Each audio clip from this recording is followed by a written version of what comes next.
Good morning. A Labour MP threatens to launch a leadership challenge tomorrow. Disastrous local election results have triggered fresh calls for the Prime Minister to quit, with dozens now of Labour MPs reportedly turning against him. Well, in a bid to steady the ship, Sir Keir has drafted in former Prime Minister Gordon Brown in an advisory role. Yeah, what do you think of that? With talk of a leadership challenge reaching fever pitch in Westminster, Sir Keir will tomorrow attempt to relaunch his premiership and save his job. This is what I would describe as an electoral emergency, and sadly the Cabinet have not come out strongly to lead us. Thousands are expected to rally in Downing Street today as community leaders warn anti-Semitism is out of control in Britain. And British passengers that are caught up in a deadly hantavirus outbreak aboard that cruise ship, they're now expected to fly home from Tenerife today under tight health security measures. Now, forget fad diets for this summer. New research suggests the key to keeping weight off is as simple as walking 8,500 steps a day. We'll talk to Mr. Motivator this morning to hear just how easy it could be. A very good morning. Daniel Dubois survived 2 knockdowns, the first after just 10 seconds to stop Dubois-Wardley. Late on in a thrilling heavyweight boxing classic in Manchester, Dubois becomes a 2-time world champion. And in the Premier League, Manchester City keep up the pressure on leaders Arsenal. Hello there. It's a cold start this morning across the north with frost in places. Lots of dry and bright weather, though it is going to be feeling cooler for all. Stay tuned and I'll have all the details. It's just gone 6 o'clock. I'm Stephen Dixon. And I'm Anne Diamond, and this is GB News Breakfast.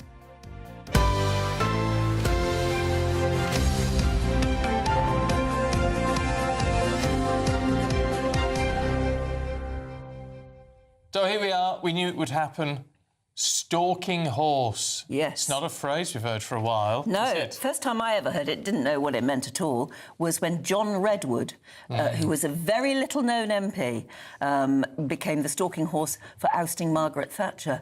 And he started a process that John worked. Major, wasn't it? John Major, yeah. Was it John? Auntie Meyer, 1989. It was 1989. Yep. It was Anthony Meyer, the little-known baronet, Yes. who challenged Margaret Thatcher, and then the following year it was Michael Heseltine against Thatcher. John Redwood was 1995 against John Major. Well, there have been quite a few stalking horses then. Well, I Whole think stable of You could have a derby. Yeah, it just the whole point of it is these are people who are not going to become leader, obviously, but they are just getting the ball rolling. And so it has begun, or at least it could begin tomorrow. So the Prime Minister is yet to face his biggest challenge. It's the Labour MP that you won't have heard of, Catherine West. And she's threatening that leadership contest tomorrow if no cabinet ministers put themselves forward to challenge the Prime Minister today. Yeah. What I'd like to see is the Cabinet locking itself in a room tonight and coming up with a plan to respond to what was the worst election result for the Labour Party that I can remember, and I've been in public life since 2001. We lost very badly in Wales. The leader lost her seat. We lost very badly in Scotland. Several very good candidates didn't win. We lost very badly in London, including the local leaders of my own borough and that of the leader of the Labour Party. This is what I would describe as an electoral emergency. Electoral emergency. Of course, this follows Labour's worst ever local election results in England and their dismal performance in Wales. Well, as we know, at the moment, cabinet ministers are rallying behind the Prime Minister, but backbenchers and union bosses are demanding he resigns. Meanwhile, Sir Keir Starmer has hired 2 Labour veterans, Gordon Brown and Harriet Harman, as advisers in Downing Street. They are going to be taken on as sort of advisers to try and drum up some support, I suppose, and to look good. Is it convincing, though? It's really important that we reflect and respond when the electorate send a message like that. It's right that we do that. I think we have to set out the path ahead, and that's what I intend to do in coming days. Hope resides in communities and families and households not feeling constantly held back by the cost of living. And hope resides in people feeling that they can be proud of the place where they live and they work. So I will be setting that out with clarity about my convictions and my values, what drives me forward on this. All right, let's talk to Deputy Political Editor of The Spectator, James Heal, and political analyst Teresa Bishkoff, who are both in the studio. Teresa, start with you on this one. What do we think? Because the clock is now officially ticking on Sir Keir Starmer. Yeah, absolutely. I mean, we had the intervention from Catherine West yesterday in the afternoon. Of course, Starmer has been trying to shore up support with tweets on Friday and then those 2 appointments yesterday, which, frankly, I'm not sure will cut it with MPs, many of whom are, frankly, quite upset that he refused to pull from the backbenches to make those appointments. It's unclear whether this move by West will gain any real traction, though. Of course, she would need above 80 MPs to actually trigger a leadership contest, and so far, none of the most likely contenders have come above the parapet. No, because what they'd be doing in supporting her is saying, yes, we need to trigger this whole process. Of course, and once started, I guess it never stops, does it, James? Well, quite, and I think that 80 MPs is a very high threshold. I've heard from some MPs who think that it could well be triggered. I think it's worth sort of talking about the sort of different factors at play here. I think there's 3 people who are seen as most likely contenders to replace Keir Starmer. They're Angela Rayner, Wes Streeting and Andy Burnham.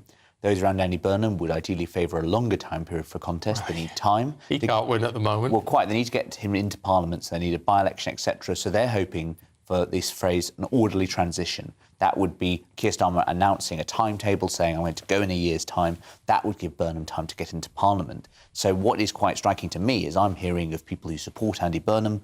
They're the ones trying to hose this down. They're saying, no, now not the time. And if you don't get the Burnhamites joining the other people, like Catherine West, I am struggling to see how you will get to 80 MPs in time to cause that kind of contest. OK, what do we make of what Catherine West is saying about what needs to happen today when she's saying, let's not have a leadership contest, let's do a cabinet reshuffle where you reshuffle the Prime Minister down? Is that even possible? I think that's probably impossible on a number of fronts. I see how one of the ministers currently could make for a future Prime Minister. However, I don't think a simple reshuffling of the deck chairs would actually make enough of a difference, especially to the electorate. We know we have this reset speech tomorrow. Again, MPs and voters alike are probably going to need to see something fairly radical in that, and I'm not sure that's what we're going to get. No, I mean, and in a sense, what can he actually do? I mean, look, on the front of the Sunday Mirror this morning, it says, we'll help cut your bills. He's planning to slash energy bills to turn round Labour's fortunes. There's a lot of people who will look at that and say, well, if you can do that tomorrow, why didn't you do it a fortnight ago or 3 months ago? That's exactly right. I mean, to me, it sort of almost feels like a boyfriend who keeps saying he's going to change, and then he just doesn't, unless they take a really serious look at themselves and their performance and then act accordingly. These current and constant resets with nice words like we have to go faster and we have to be better.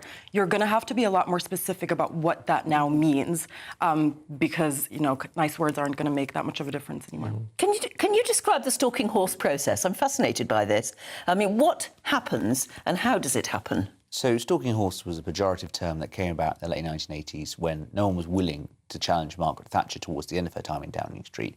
So it was used as the idea that they are a proxy for someone else. They're merely a stalking horse under which someone else can sort of move forward and advance their own chances. Obviously, Anthony Meyer in 1989 was never heard of, but he served basically as a sort of pretext for Michael Heseltine a year later as a good way of flushing out how much support there was. Catherine West is clearly, I don't think, going to become Prime Minister, but what she could do, if she can get to 80 names, is trigger the process by which others can come into the arena. And actually, it's not a bad thing. Speaking to Labour backbenchers, some of them are pretty annoyed at how the Cabinet seemed to have very much taken a leave of absence on this one and saying, oh, it's not for us. Well, if it's not for the people around the top of the Labour Party, who else is it? And so in the absence of a kind of uprising of the barons, you're going to get a peasants' revolt. And what Catherine West has done is try to flush this out and saying, come on a sec, no one else is prepared to wield the life. I'm going to do this. And that's why she's going Will she be rewarded? Are stalking horses rewarded? Sometimes they are, depending on who gets the crown. I mean, Sir Anthony Meyer, of course, was deselected and lost his seat and retired into obscurity 3 years later. I think on this one, she's clearly a little bit bruised. She got sacked in the last reshuffle of September. And this, I think, is the reason why when Stephen talks about what can Prime Minister do, yeah, he could do a reshuffle, but the reshuffles tend to create more enemies than allies. And actually, I think he's got extremely limited manoeuvre. And, of course, what's his reaction to this big reset this big defeat on Thursday? The voters are calling out for change. They want him to go faster. So what does he do? He brings back Harriet Harman and Gordon Brown. Yeah. And what will Rachel Reeves? Extraordinary. Yeah, I mean, it's interesting how that was his first sort of move. Obviously, he was trying to signal that he was taking the noise seriously. I'm not totally convinced that has gone down so well for anyone. No, I mean, when he's got such a big majority and supposedly, so many people to choose from, if he wants more advisors, he wants to spend more of our money on advice. To go back to two, and Harriet Harman, it's only doing the job she already does, isn't it? Yeah, it's slightly confusing. I mean, we should say that I think those are unpaid advisor jobs. But really, what the government needs to be focusing on right now is pulling together a vision that's truly radical, that meets voters. As you say, saying we're going to help cut your bills, that's well and good, but what is going to make a difference tomorrow? I think that, they're talking a lot about this reset with Europe.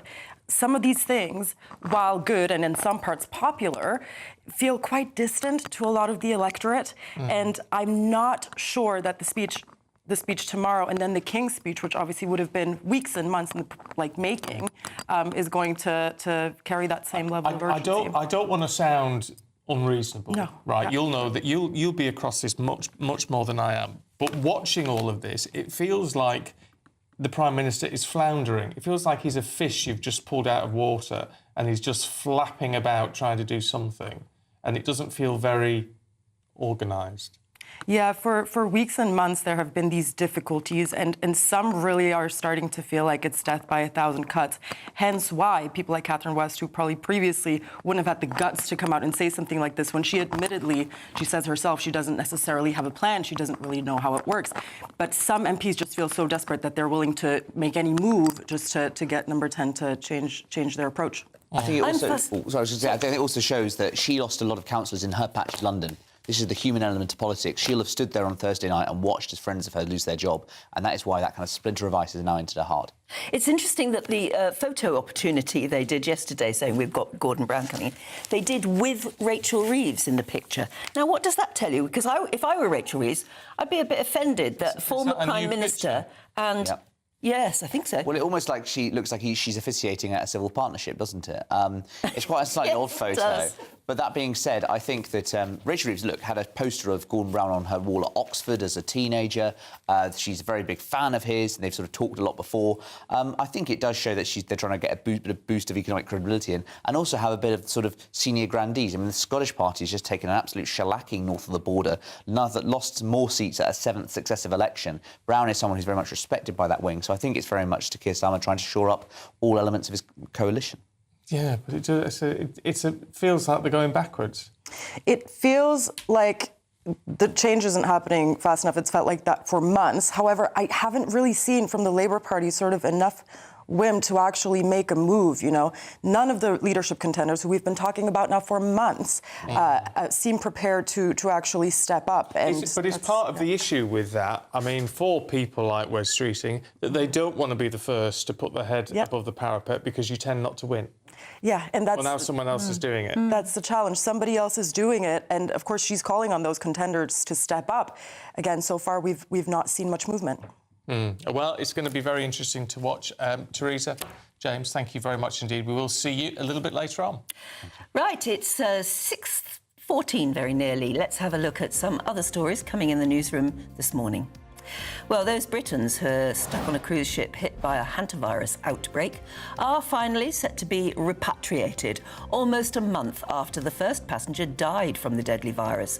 The MV Hondius, that's the ship, has docked in Tenerife, where passengers to be sent back to the UK to isolate at the hospital used as the UK's initial COVID quarantine site.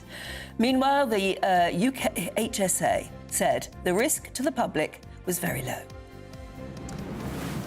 More than 200,000 people have arrived in the UK in small boats since records began 8 years ago. 36% of the total have arrived since Labour took power in 2024, according to the Press Association analysis of government data. The remaining 64% made the journey under Conservative governments. And people with self-diagnosed autism, ADHD and dyslexia are apparently being allowed to jump airport queues, according to reports in The Telegraph. Individuals with self-proclaimed hidden disabilities are able to take advantage of a string of perks when travelling, such as entry to VIP lounges, priority boarding and free seat selection, without any need to prove their condition.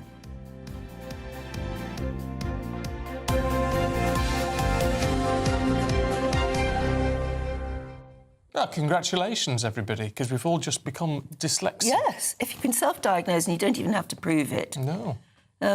Then you just get into the lounge at the airport. This is it. I can't wait. Have a glass of champagne with some free peanuts. I can't wait to go to one of these posh lounges. Just say, yes, I'm dyslexic. I'm from, and how is it going to work? work? Coffee and a comfy seat. Yeah, there'll be a queue of people ahead of you, though, unfortunately, won't there? Yeah, that's crazy. People go into those lounges so they can exclusively, quietly sit down in ambient surroundings, and it'll be full of people who are saying they're dyslexic. Crackers. I shall read that in a bit more detail. Yes, in the Telegraph we need to. A bit later on. Yeah. Right, it is 16 minutes past 6 exactly. Let's have a look at your weather with Honor.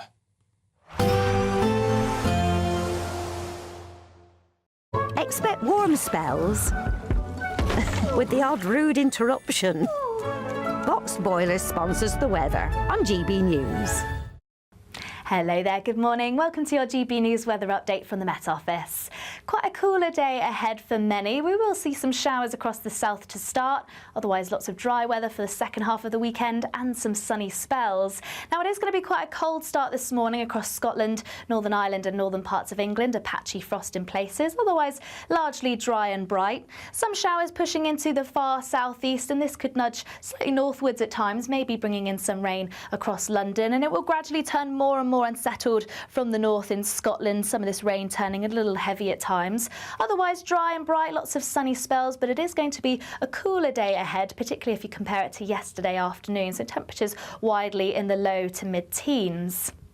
Now some rain to finish off the day across Scotland. This will continue to push its way southwards through the course of the evening, a little heavy at times. Actually across Northern Ireland, northern parts of England it will be dry, but we could see a bit more cloud across the skies to finish off the day. And it's a fairly similar picture elsewhere across England and Wales, and we could see some rain just linger across the far southeast to finish off the day too. But actually across central and southern areas, parts of Wales, plenty of clear skies through the overnight period, so a colder night to come with a patchy frost. We do have some clouds, some spells of rain sinking southwards, so temperatures not dropping quite as low here. But as it clears Scotland, once again another cold night to come with clear skies and a patchy frost. Temperatures not dropping as low as perhaps they did last night, but most towns and cities in the mid-single figures. So nevertheless, it is going to be a chilly start for many, and a little unsettled at times. Some clouds, some showers sinking their way southwards, but actually once this clears, lots of dry weather, some sunshine to follow, and across the south it will hold on to some dry weather for a time before eventually showers pushing through here. Still feeling fairly cool, temperatures widely in the mid to low teens, but still holding on to some slightly warmer temperatures across the south, highs reaching 17 degrees. Expect warm spells with the odd rude interruption. Boxed Boilers sponsors the weather on GB News. Well, still to come.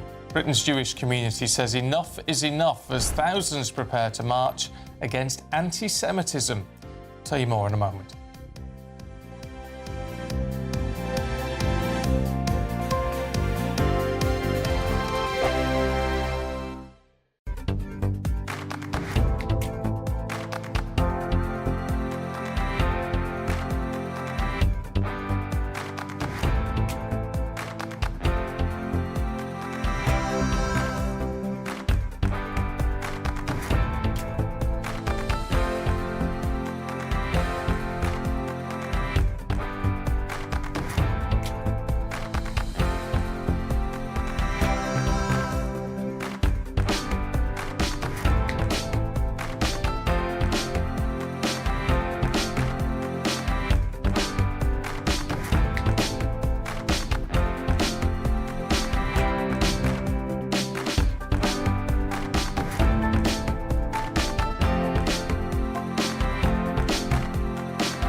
Bold. They are under no illusion. Ray. Are you a human trafficker? Boundless. I've had enough of the nonsense, and I'm not afraid to say it. Don't get us on the BBC. Every weeknight, I tear through the headlines. The smell of gasoline. Should we be worried about it? From Westminster madness to cultural war chaos. What I'm going to do now, they are throwing things out the car as we speak. Get ready, Britain. Here we go. Patrick Christie tonight, weeknights from 9 p.m, only on GB News, Britain's news channel. Westminster, the ultimate clique. And you're fighting like rats in a sack. But here on the Camilla Tominey Show, we ask the questions the establishment media is too scared to ask. OK, let me ask you a straight question, because I know you're a straight-talking politician. Whether it's net zero, illegal immigration or law and order, nothing is off-limits. You had the power then. Yeah, as I and say, now you've lost it. That's the Camilla Tominey Show, a politics show that's fearless. No, let me finish my question if you don't mind, because it is my show. Sundays at 9:30, only on GB News, the People's Channel, Britain's news channel. Join me, Nana Akwe, for an informative, interactive news programme with a difference. It's fun. No, he didn't say that, Dave. I'm so surprised. I think there's an element of truth to that. Join me from 3 p.m. every weekend, only on GB News, Britain's news channel.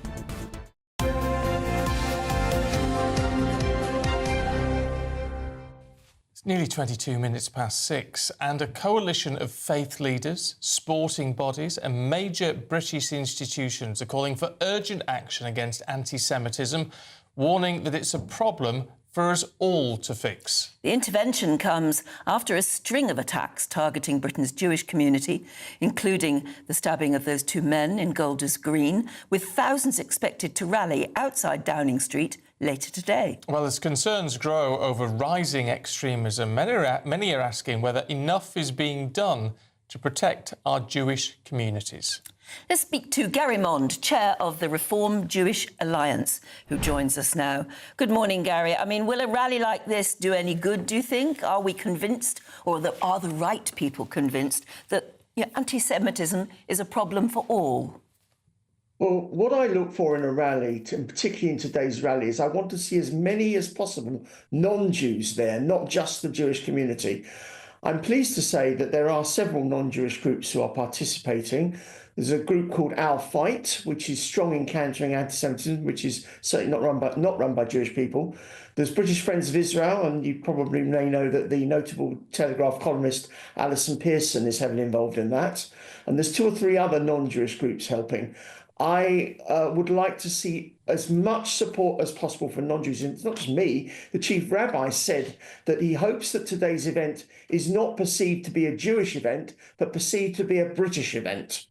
Yeah, and actually that's really important, isn't it? I mean, we hear it from a lot of minority groups, if you like, the importance of allies. Yes, that is very, very true. Because quite frankly, there's so much more that needs to be done. There's very little being done. We hear wonderful words from politicians, but we don't see much in the form of action. Broadly speaking, there are 3 different types of political attitudes, to my mind, to the whole situation. There are those who simply don't care and are not really interested. There are those who fall on the Jewish community, who always say, you've got our backs, but quite frankly, we've got your back. But quite frankly, they don't actually do anything. And then there are a minority who actually advocate certain types of action.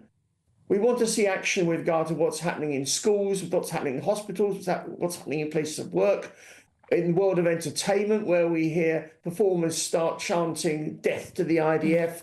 We also want to see the marches stopped, any form of hate march against Jews, which many of the so-called pro-Palestinian marches have been hate marches. They attack Jews. They're not pro-Palestinian law. It's a misnomer.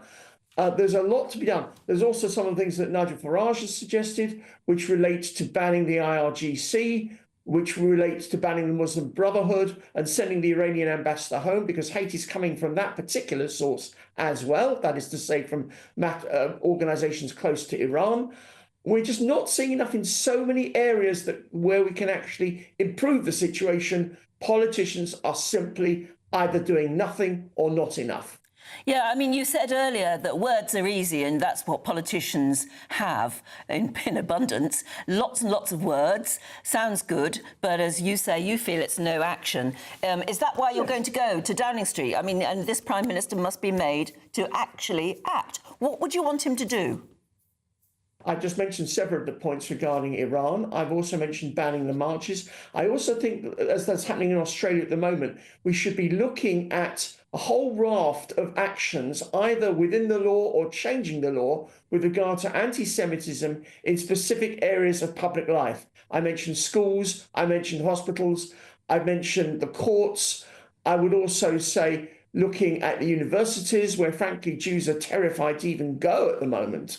We're seeing, and as I said also earlier, the world of entertainment. We're seeing public performers, celebrities, actually mouthing anti-Semitic things at their events. That is just simply not acceptable. And also, you mentioned the Prime Minister. It's not just the Prime Minister, it's also other figures, because he might not be Prime Minister for much longer. And also, in the near future, there might be another government altogether. We want to see all politicians taking a strong stance. Government needs to act, but opposition politicians also need to have clear agendas as to what they're going to do if and when they come to power.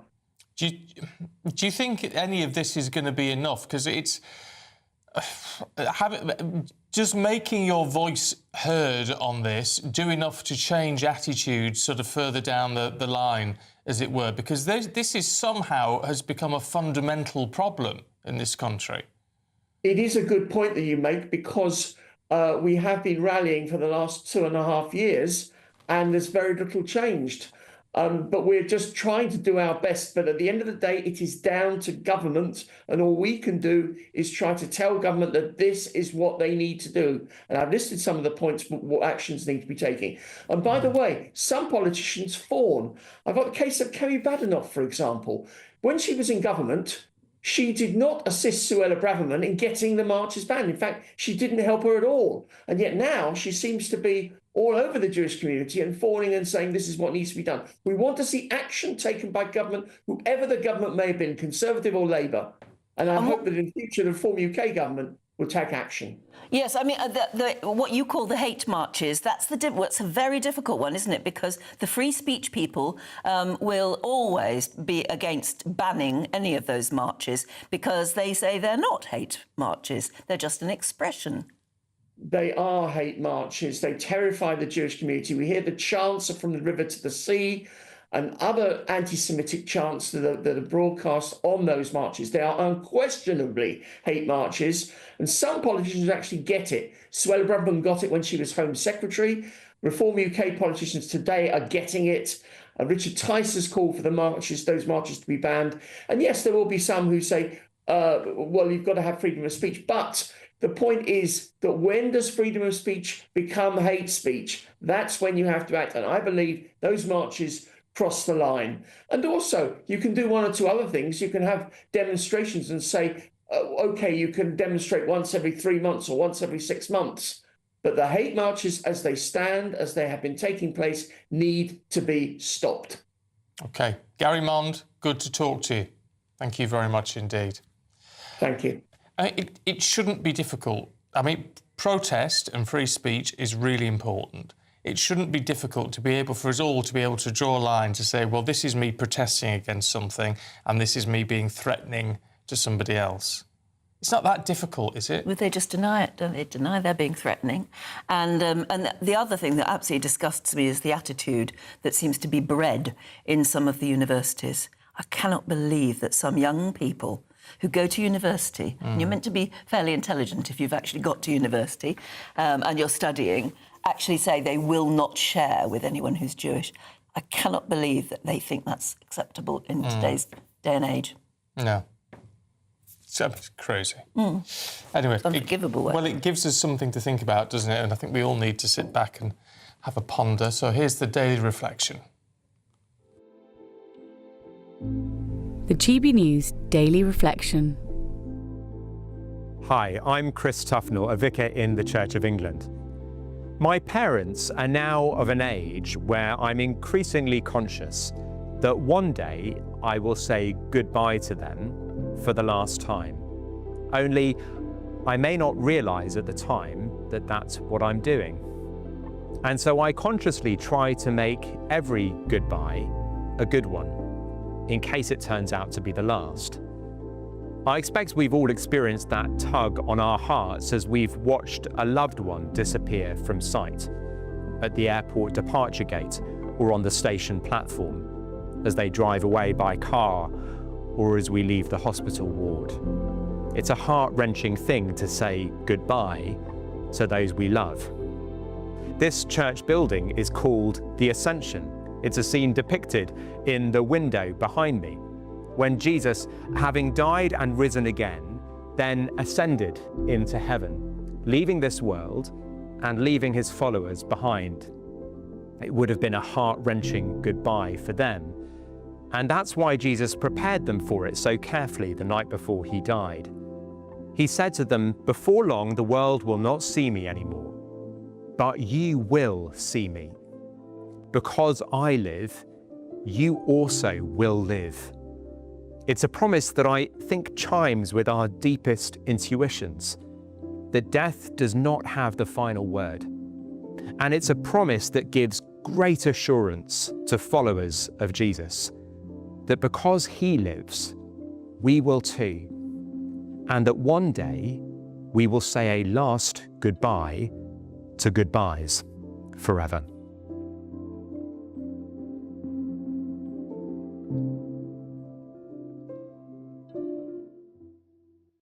Yeah, it is Ascension Sunday today. So what a perfectly named church he has. Yes, absolutely, doesn't he? So I bet there'll be quite That'll be something why. in there. But I sort of agree that you should. It's like you should never go to bed on an argument. We say, I don't know, maybe a goodbye. Even if you've had a row, you do think about if somebody goes off, or you're waving goodbye to them at the airport or whatever, don't you? Yeah, yeah, you do. You do. It's a bit depressing, but so don't be depressed by it. Well, he Chris was saying you mustn't be. You mustn't be, because it's not really goodbye. No. If you believe. And we'll be saying hello in a moment to Aidan, who's going to be telling us about the man who became a 3-time world champion in boxing last night. He's got all the details in just a minute.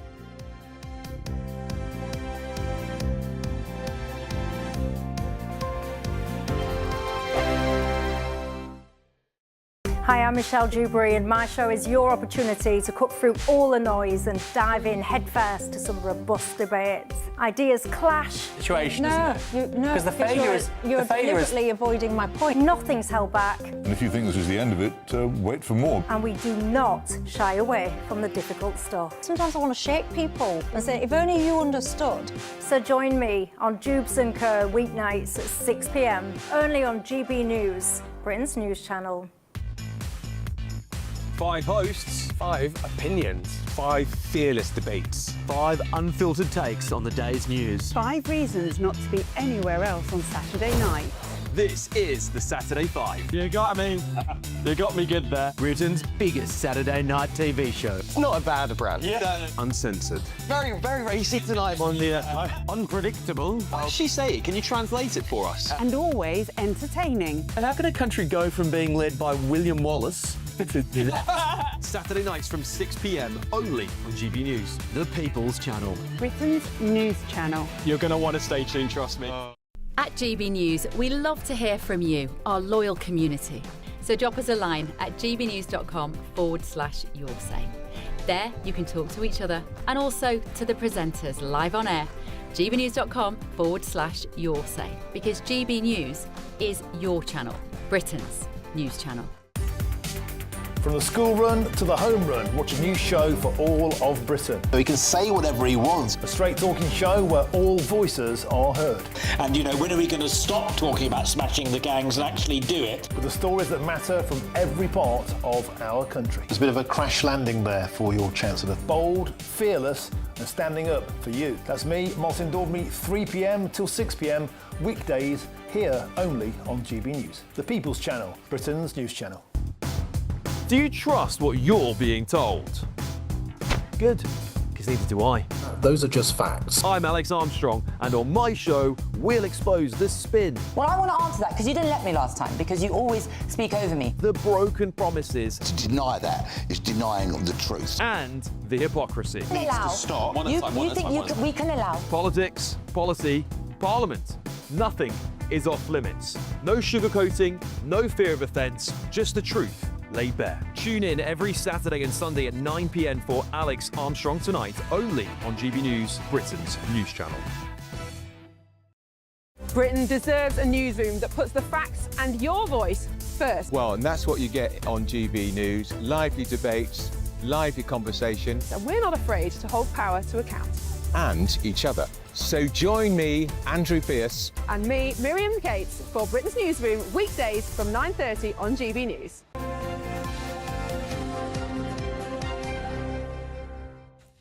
Right, it's time to go through the latest sports news, and of course it all happened last night in the boxing. It did, in Manchester, the Carp Arena, a fight for the ages. I know I've said that before, but this really was an absolute dust-up. Daniel Dubois stopping his British opponent, Dubois-Wardley, in the 11th round to become the WBO heavyweight champion. Now, that isn't really the story. Frank Warren was on yesterday, the promoter, saying that the show was called Don't Blink, and it was called Don't Blink because these two have a reputation for knocking out their opponents, and they do it quite quickly. He didn't think it would go beyond the second or third round. Now, it looked for all the world as if it was going to even succeed that, because after 10 seconds, Daniel Dubois was flat out. And we weren't even sure he was going to get up. In what round? First round, after 10 seconds. 10 seconds? Yes. I don't recall a knockout, and he didn't knock him down because he didn't stop the fight, but I don't recall a knockdown that early in a fight, ever. No. I mean, the audience... You don't call them an audience. Yeah, you do. Oh, yeah, right. The audience would have thought, well, hang on a minute, I've just paid a fortune for this ticket and it's all over. I know. Well, you do get an undercard as well. There were some good fights there last night. You know, there was a couple of upsets as well, but 10 seconds, yeah, you would have felt quite shortchanged. So what happened to him? So what happened? So he got up, and you know what? Dubois was just...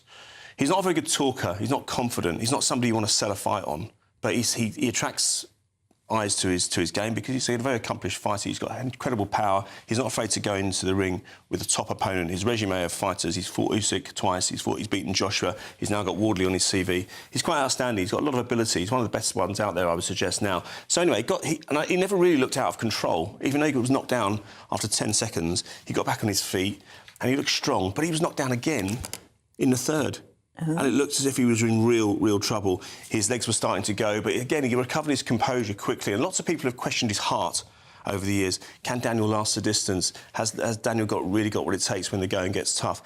Nobody can level those accusations at him again last night because he recovered. And I think from there, he took control of the fight. Dubois-Wardley was let down by his corner because he should not have lasted until the 11th round.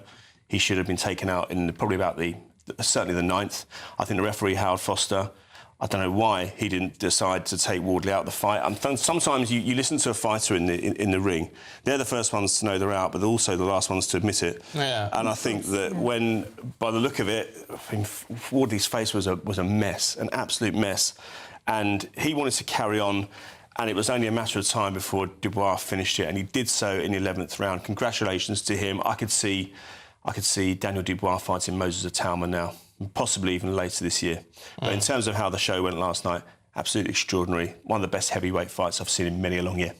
Good stuff. Right, let's have a look at the top of the Premiership, should we? Yes, Manchester City kept up the pace with, well, almost kept up the pace with Arsenal. They're 2 points behind. They got a win against Brentford. All the damage coming in the second half. I want to play this grab from Pep Guardiola, the Manchester City manager, because it's quite interesting. He cheers on West Ham at the end. Listen, West Ham are known as the Irons. Let's listen to the end of the grab and see what you think. Well, I love to be here again. We finished second again in this season minimum, so I love it. I love to be here. I did enjoy last season, and the moment we were fighting to qualify for the Champions League was so difficult. I love to Carabao in our pocket. We played a FA Cup final in Wembley, like it's beautiful. And yeah, I love it. I like it. I'm so happy. Thank you, everyone. Come on, you Irons. Come on, you Irons. He needs West Ham to beat Arsenal today, later on this afternoon. He also said, though, that he won't be watching the game because his sister's coming round for dinner. Fair enough. Well, there's a good reason. Yes. Yeah, exactly. Good. Yeah. just very quickly, can we have a look at Arne Slot? Yes, he was booed. The whole team were. You don't hear that at Anfield very often, do you? No. Because they're just quite listless at the moment. I mean, Chelsea are not up to much in terms of form. Lacking a spark. Pardon? They're lacking a spark. They are indeed. I think you may see him walk out, or dispense with it at the end of the season. Football managers don't last too long. I don't know how does a football manager compare to a prime minister these days? 2 years, maybe 18? Oh, it's very difficult to tell nowadays. I don't know, life imitating art, isn't it? All right, Aidan. Thanks very much indeed. Time for the Great British Giveaway now. Your chance to enjoy a sensational summer, counting all of your pound notes, 76,543 of them, and then 21p as a little bonus. Tax-free as well, and it really would make your summer. If you want to take part, here's how.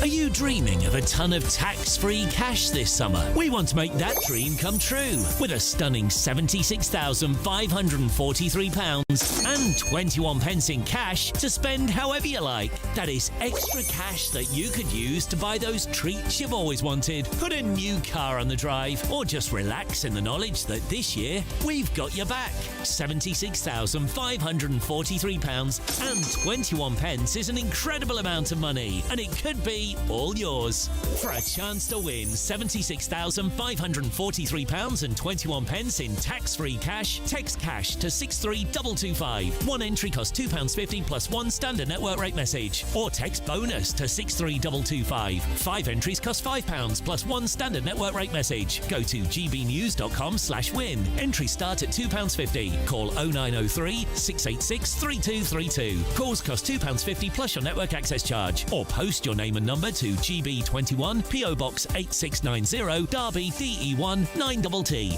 UK only. Entrance must be 18 or over. Lines close at 4 p.m. on the 26th of June. This is a network giveaway. Entries will be pooled. Please check the closing time if listening or watching on demand. Good luck. Yeah, best of luck to you. Now, we're going through all the papers in just a moment with Norman Baker and Steve N. Allen. There they are. First, though, here's your European forecast. Ready to soak up that holiday sunshine? Won't we need some cover? No worries. All sorted. All Clear Travel Insurance sponsors GB News Travel Destinations Forecast. Hello there. An unsettled spell across central and southern Europe with some heavy showers and some thunderstorms. These will soon clear parts of Spain, moving into parts of France and also northern parts of Italy. Some real heavy downpours at times and some thunderstorms with some lightning and also some hail. But actually to the south of this rain band, across much of the Mediterranean, should be largely dry with some sunny spells. And that sunshine will continue into next week with temperatures widely in the low 20s. All Clear Travel Insurance sponsors GB News Travel Destinations Forecast. Exciting news. Every Friday, my Patrick Christie's Tonight Show is going to have a twist to it. We're welcoming some special guests. You. That's right, on Fridays I'm going to be doing my show in front of a live studio audience because this show is about you and what you have to say. It's going to be the same big debates, same big topics, same big opinions. But every Friday night at 9 p.m, you are invited to come on down to Patrick Christie's Tonight to be a part of the action. Only on GB News, the People's Channel, Britain's news channel. This is GB News, Britain's news channel. I was reading a little bit about her, and she's this diversity trainer herself. So she basically knows the system, doesn't she? And what has happened is that she has actually been disparaging to a colleague of hers, right, referring him as the white man, saying that she's had issues with white men before. And by the way, she was actually fired from her job, not because of anything else, but because of complaints by her own staff, underperformance. And instead of, taking that on board, she decided to use her identity. She decided to weaponize identity, and she got a whole lot of money for that, and that's actually wrong. Part of it is this kind of inability to accept that there could, oh my gosh, you're not going to believe this, but some people can be racist towards other people, and it doesn't have to just be, racism is bad, of course, everywhere, but there's this sort of inability to recognise that maybe someone who's a person of colour, as she's referred to in the article, might be racist towards white people. And the courts just wouldn't go along with that. This redefinition of racism itself. So what we're doing is playing these semantic games. Actually, you can't be racist to white people because there's no power. Black and brown people don't have power. Well, actually, if you think about it, it's flipped a little bit, right? Because the institutions, our governments, even internationally, the UN and the ECHR, they're all on our side now. We kind of have the power. They've flipped it. They've overcorrected so much that it's become very taboo to think that white people do face discrimination, do face hostility, do face dehumanization. They're seen just as a category, as a block. It's very wrong, and it doesn't bring us together. GB News, the People's Channel. I'm Michelle Dewberry, this is Jubes & Co with you. Hello everyone, Patrick Christie is here. GB News, Britain's news channel. Access the stories that matter to you. Take the GB News family with you on any device. And as long as you have an internet connection. Tune in to GB News, anywhere on the planet or beyond. GB News, the People's Channel, Britain's news channel.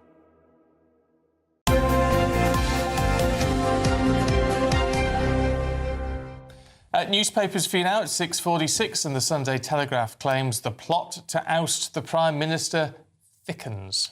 Mail on Sunday's top story says, if Starmer had a plot, he's lost it. The Sunday Times leads with Starmer's alleged SOS call to Gordon Brown as a backbench rebellion grows. And The Sun on Sunday claims that Arsenal footballer Leandro Trossard, yes? His marriage is on the rocks, apparently. Oh, we don't need to know. We don't. Quiet. Splash it all over the front pages. Anyway, look, Norman Baker, former Lib Dem minister, is here, alongside comedian and GB News contributor Stephen Allen. Good morning. Good morning. Both. Let's start with stalking horses, Norman. Yes, I mean, I remember back in my days as a researcher in the House of Commons many decades ago, we had Sir Anthony Mayer standing against Mrs Thatcher back in about 1989 or thereabouts. And he did tolerably well. I mean, he didn't win, obviously, but he got enough votes to really undermine Margaret Thatcher at that particular point and probably light the fuse for her to disappear. So these stalking horses can be effective. But, of course, if Catherine West does take through, she's the Labour MP who's saying she's going to stand, takes through her intention, then, of course, that undermines the government without providing a solution. But then in a complete bind. Clearly, I think the majority of Labour MPs want to replace Starmer, and they want to replace him with Andy Burnham. And Andy Burnham has been blocked because Starmer wouldn't let him stand in the by-election in Manchester, which elected a Green MP, who, by the way, he would have won that if he'd been allowed to stand, I think, rather than the Green MP. However, so they're now faced with a challenge. Starmer, I don't think, can carry on, in my view. He's damaged goods. Bringing in Gordon Brown is probably 6 months too late. It may have been helpful back then, but it's not helpful now. And they're going to have a leadership challenge, and we'll end up probably with Wes Streeting, who will be more of the same. Steve? Yeah, it all feels too late, doesn't it, with promises of what they'll do now? Well, why did you need the local election results to start doing the things you could do? If anything, I think that makes it look worse. They go, we'll bring down your bills. Well, why have you been paying extra bills all this time? Why are you just trying to keep stuff in your little to pull out the hat later? Although I think you might be right when you say Keir Starmer can't carry on, but I think he will carry on. I'm a big fan of zombie films, and I think we're going through the dragging your leg behind you noise. That's going to happen because they don't really have the other people available. Even with Catherine West, I think she's also undermining Andy Burnham. By making things move now, he's absolutely out in the cold, isn't he? What can he do at the time scale we're talking about? So that just leaves us down to your main three, your Ange, your Wes, maybe your Ed. And I'm not sure we've got the players in place to make a difference. So this is just going to be a painful, drawn-out period. It's very difficult to remove a Labour Party leader. It's easier to remove a Conservative Party leader, as a matter of fact, with the way the party's systems work. The only way Starmer can be removed if he doesn't want to go, I think, is what happened to Boris Johnson, which is most of the ministers of the government resign, and that would have to force him out. But short of that... Well, that takes a bit of courage, though, on their part, doesn't it? And it takes someone to take the lead. But short of that, he's immovable, I think, if he wants to stay. Honestly, I don't know what this week is going to hold. That plays into Andy Burnham's hand, actually, wouldn't it? Yeah, it's true. If you open up the timeline. Flings on in there, it gives Andy Burnham time. Well, except if I was the Prime Minister and feeling pretty angry about what was going on, I would make sure Andy Burnham didn't get through the NEC. Well, he's done that so far. I have to say that I did a bit of canvassing before the local elections. I was astonished, even in a kind of lefty area, which I was canvassing, how the antagonism, even from Labour voters, to Keir Starmer was quite extraordinary. Well, that's funny, because every Labour MP we talked to on Friday and Saturday said, well, they're not done this. Nobody mentioned Keir Starmer. I'm afraid that's not true. Nobody was annoyed with him whatsoever. I think if you focus on the one door, you know who lives there, you can probably make this true. Steve, tell us about, because this is fascinating everybody already, and lots of people at home, self-diagnosed dyslexics or whatever. Self-diagnosing yourself means that you can turn up to an airport or an airline and demand all sorts of privileges. Yeah. So this is already happening. This isn't some policy being brought in. Social media people have been posting about how they've managed to do it. If you turn up and say you've got ADHD, you get one of these sunflower lanyards, which gives you greater access. But because it's they don't check. They're not going to look for any paperwork. Which means, as someone like me who probably thinks he might be dyslexic, means I'm going to be having a great time. I've never been checked because I'm a Generation Xer, and we grew up probably not wanting to be tested for things. You don't want the label, whereas younger people, they seem to love labels. Well, the label seems to give you all sorts of... Exactly. Because I was thinking, why do I need an extra half hour in an exam? That's just more pain in the exam. You get through to the lounge, you get all the free stuff. The airlines themselves have said that this has not been widely talked about because they didn't want to promote abuse of the system. Front page of the Telegraph is probably quite well known now, so this system is about to get massively abused. Well, I'm just... How do you get the sunflower? Well, I mean, it's a website. I mean, I'd heard of the sunflower stuff before because I'm supposedly entitled to get one. But literally, I mean, they have 15 pages or so of different lanyards. I have type 1 diabetes, I have ADHD.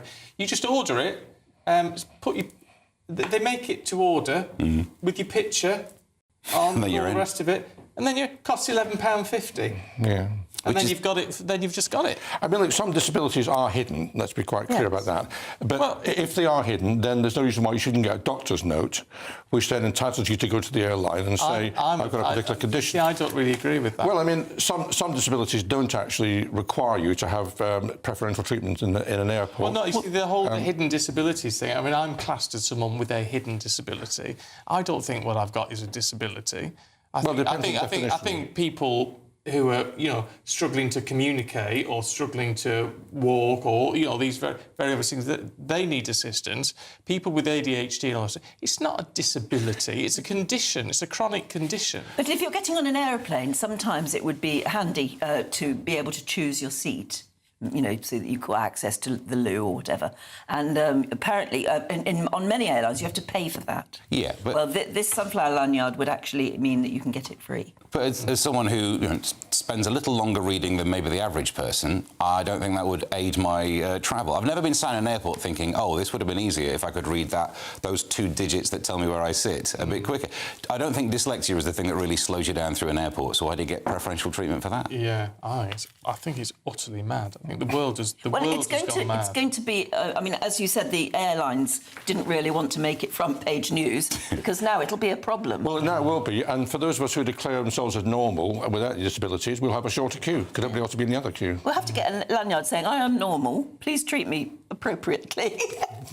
Most of us wouldn't get one of those. You'd have to get a doctor's note just to get that. To be perfectly honest. But is this woke gone mad? I mean, in that we need to treat people with respect and we need to understand conditions and all the rest of it, but it just seems like everyone wants to say, I've got a real problem there. I also think it's the airlines probably not wanting the bad press on social media of people saying, I turned up, told the airline I'm ADHD and they didn't give me any preferential treatment. It's easier for them to hand out a lanyard and try and do the good thing. Yeah, but what preferential treatment do you need? Exactly, yeah.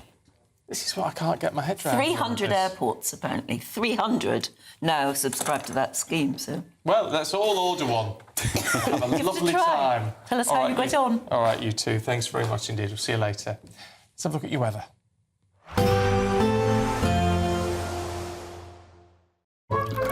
Warm and cosy, with a chance of zero visibility. Boxed Boilers sponsors the weather on GB News. Hello there, good morning. Welcome to your GB News weather update from the Met Office. Quite a cooler day ahead for many. We will see some showers across the south to start, otherwise lots of dry weather for the second half of the weekend and some sunny spells.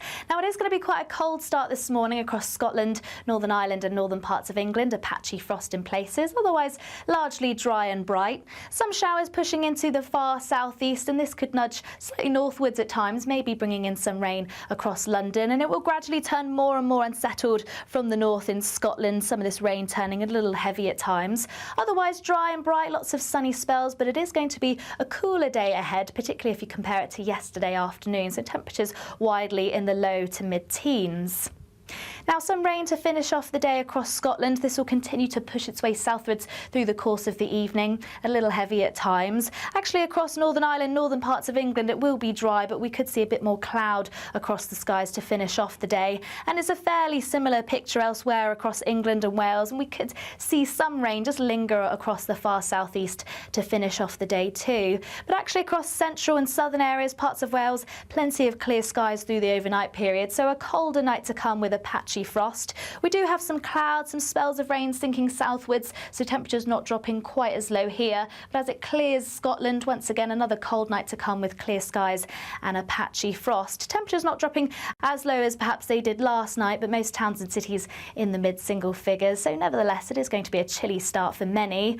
And a little unsettled at times, some clouds, some showers sinking their way southwards. But actually once this clears, lots of dry weather, some sunshine to follow. And across the south, it will hold on to some dry weather for a time before eventually showers pushing through here.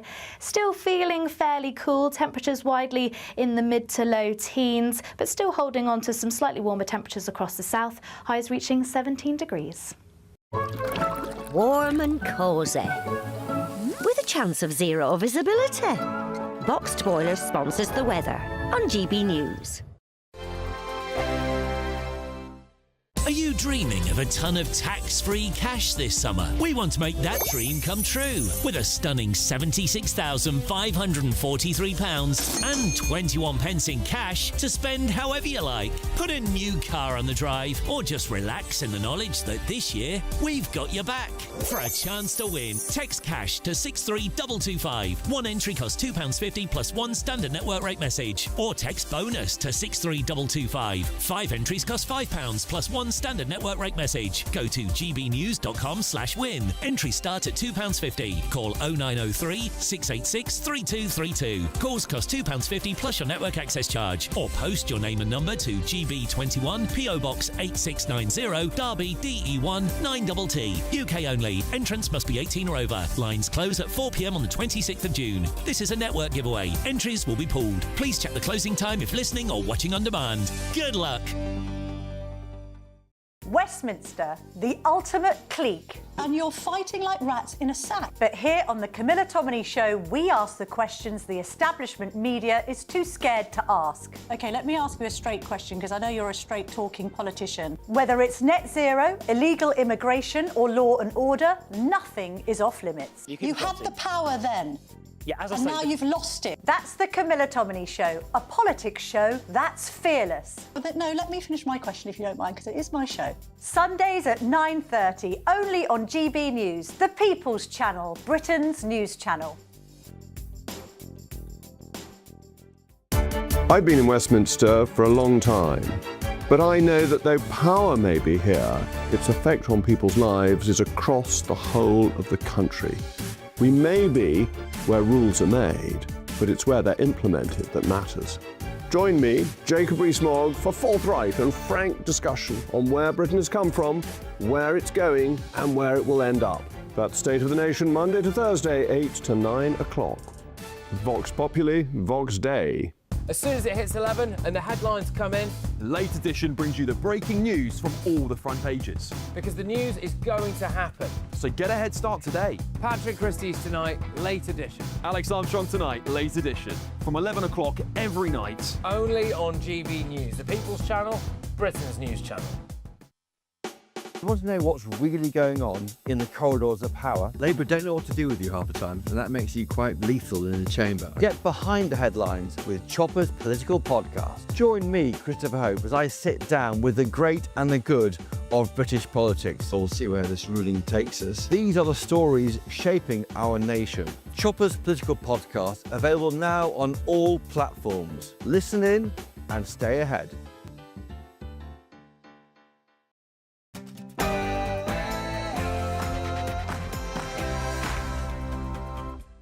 Good morning. A Labour MP threatens to launch a leadership challenge tomorrow. Disastrous local election results have triggered fresh calls for the Prime Minister to quit. Dozens of Labour MPs now saying they are against him. Well, in a bid to steady the ship, Sir Keir Starmer decided to draft in Gordon Brown in an advisory role. And with talk of a leadership challenge reaching fever pitch in Westminster, Sir Keir is going to, tomorrow, apparently, attempt to relaunch his premiership and save his job. This is what I would describe as an electoral emergency, and sadly, the Cabinet have not come out strongly to lead us. But the Cabinet have been very quiet. Yes, they have. Thousands are expected to rally in Downing Street today as community leaders warn anti-Semitism is now out of control in Britain. British passengers caught up in a deadly hantavirus outbreak on board a cruise ship are expected to fly home from Tenerife today, but under tight health security measures. And forget the fad diets. New research suggests the key to keeping weight off could be as simple as walking. 8,500 steps a day, though. We'll be speaking to Mr. Motivator about that.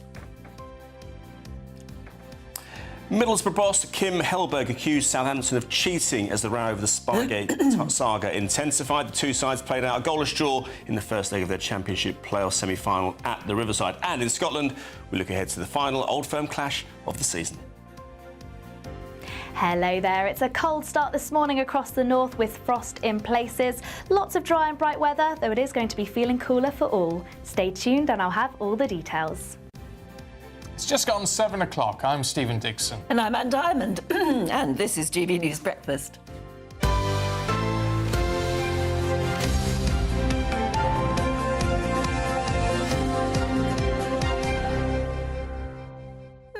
No, I think a lot of people aren't impressed with the idea that Keir Starmer has just called in somebody from the past. And people are using the word dinosaur, which is a little unkind. But you can see that you want something new. You want to hear something modern, something of 2020s. I know Gordon Brown actually was a very successful chancellor, and he was in the job for a very long time. We were always told he was. Every time Tony Blair opened his mouth, he said what a wonderful chancellor Gordon Brown was. I think we were told it so often we believed it. The interesting thing I think about Gordon Brown was I think he was quite good, and it was prudence, wasn't it? That was the key word. But he was saving up his war chest for when he got into number 10, so he could then splash all the cash, which he did, and then we sort of ran out of money. So bring him in. And then give him a call. And of course, he never won an election, did he? And he sold off all the gold. And he sold off all the gold. Yeah. So I don't know, but is this just a publicity stunt? Yeah.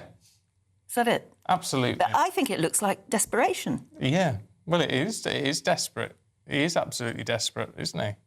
But it's this whole thing trying to pull glory off somebody else. If you remember, when David Cameron got into number 10, one of the first people he invited over was Margaret Thatcher, which was sort of controversial. But it's what they do, isn't it? They sort of think it's going to add some credence to them. Actually, Tony Blair did too when he got in. He invited Margaret Thatcher almost within days. Yes, he did. Yeah. You rely on experience, though, don't you? In any walk of life. No, you bask in somebody else's glory, don't you? I don't know. It gives you some sort of credibility. Maybe. I don't know. I mean, look, the whole point with this is that the Prime Minister is not out of the woods yet, not by a long shot.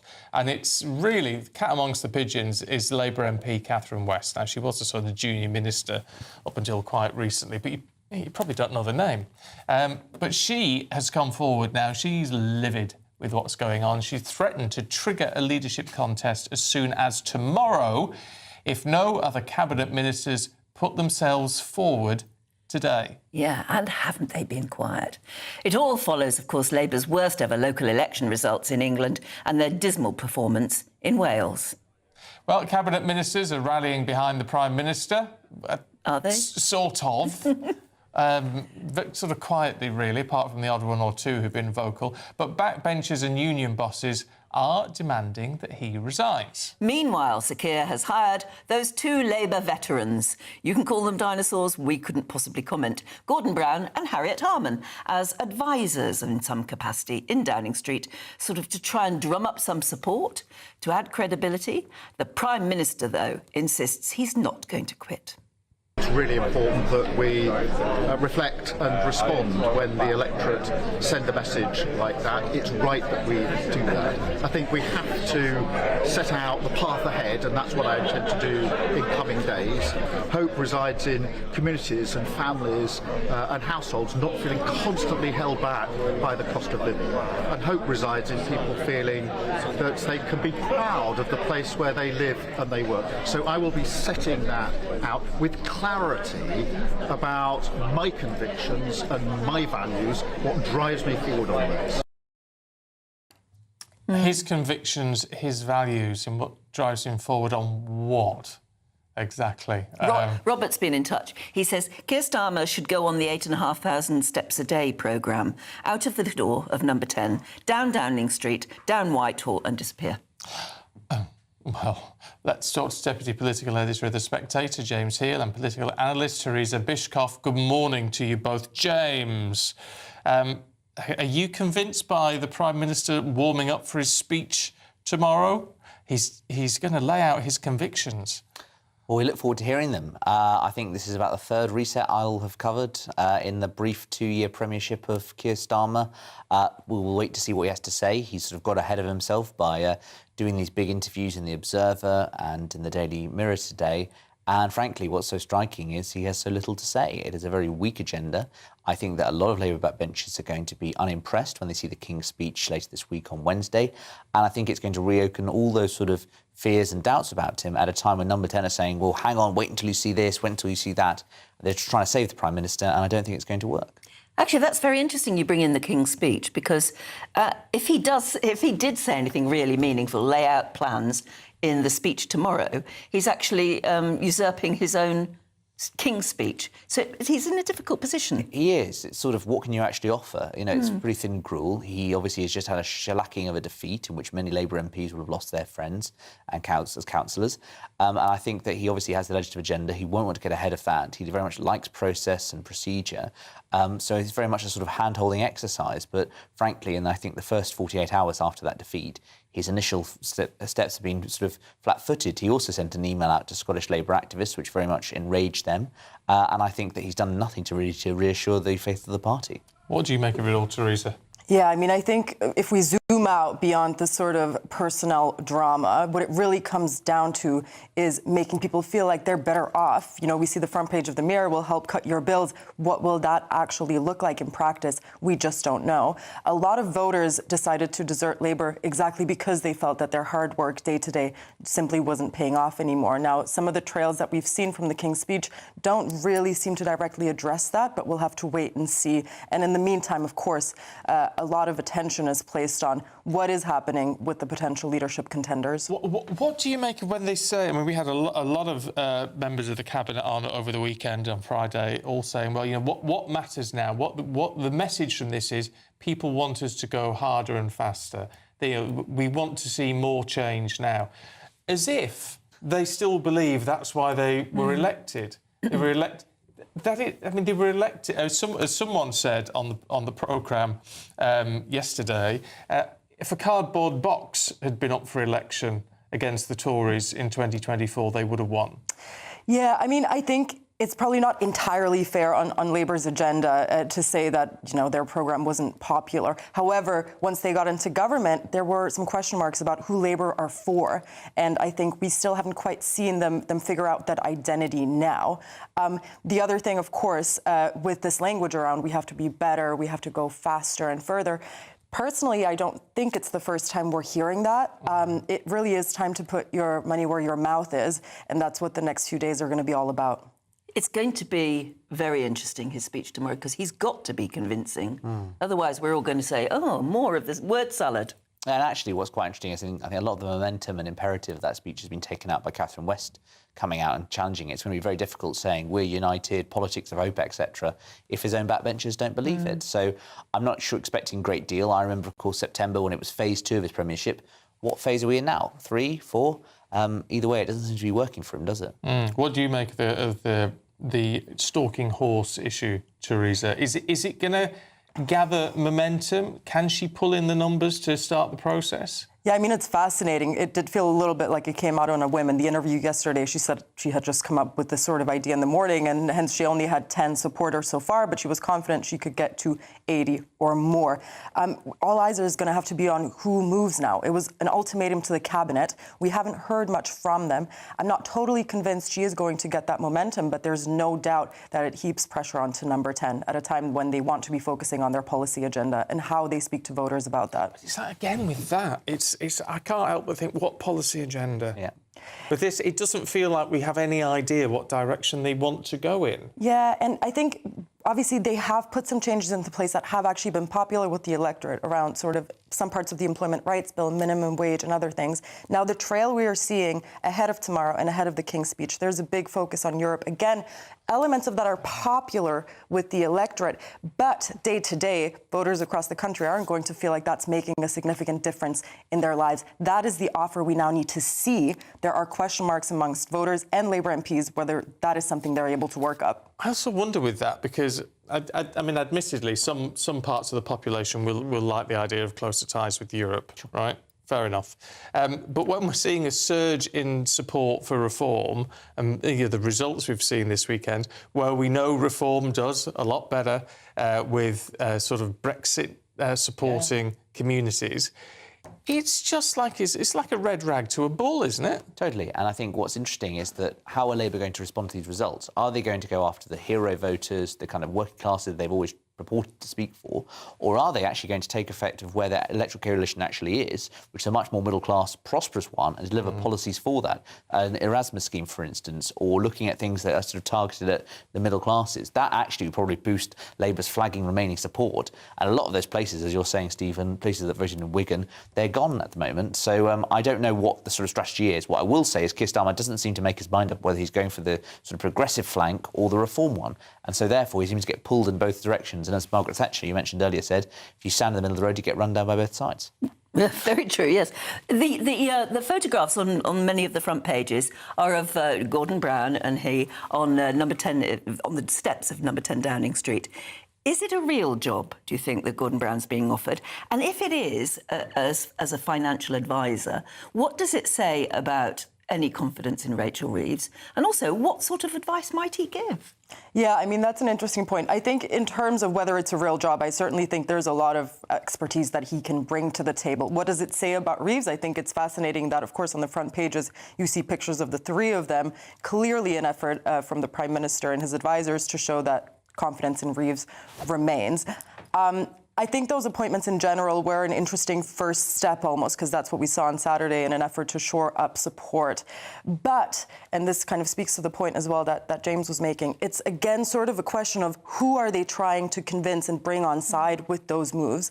So far, of course, they have been trying to cater, when it comes to the voters, both to sort of the right flank and the left flank. And I understand why they've taken that approach. I'm not convinced it is working for them. And that is why so much is up in the air with this leadership contest, because if we do get a more left-leaning contestant, I think the writing's on the wall on who they're going to try to address. It's interesting, isn't it, that Rachel Reeves is so central. Obviously, there was that sort of quite flat-footed PMQs last week at which the Prime Minister failed to back his Chancellor. This would suggest she's not going anywhere. And I have to say that given how the last time he had a reshuffle, he ended up creating more enemies, such as Catherine West, I suspect we're not going to see a reshuffle of the kind of magnitude that some on the backbenchers would want. It's just, I mean, it's... Death you were going to say? Well, no, desperate. As I say, it looks desperate. I mean, and to see, I mean, again, I don't want to sound rude, but to see Gordon Brown sort of hobbling out of number 10, looking like a very old man now. Is this what it comes down to? But also, it's the timing, isn't it? It clearly is about shoring up support. And again, it's the failure to see this holistically, which is that as well as Gordon Brown, you could have maybe presented a whole bunch of other changes, had some of that 2024 intake, more than half the Labour Parliamentary Party are UMPs, show that you've got all flanks of the party. Instead, you've brought back two people who I think are both claiming pensions. Yeah. All right, you two. It's been good to get your perspectives this morning. Thank you very much indeed. Right, let's have a look now at some of the other stories coming into the newsroom today. Well, more than 200,000 people have arrived in the UK in small boats since records began 8 years ago. We now know those totals. 36% arrived since Labour took power less than 2 years ago, according to the Press Association, while the remaining 64% made the journey under the Conservatives. People with self-diagnosed autism, ADHD and dyslexia are being allowed to skip airport queues, according to reports in the Telegraph newspaper.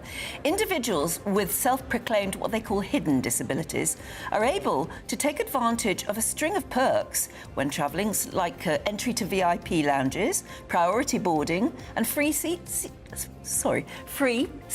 selection without any need to prove their conditions.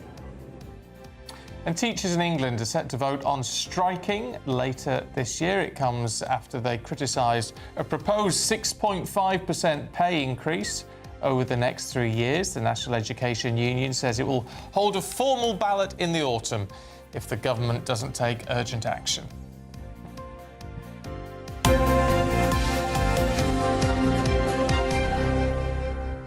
It's one of those phrases that's difficult to say. Free seat selection. Try it. It'll wake you up. Yes, that's true. I can't say president without slurring slightly. President. I have to really try. Which is not the best word to not be able to say in this job. Well, absolutely. Anyway, time for the weather with Honor Krizik.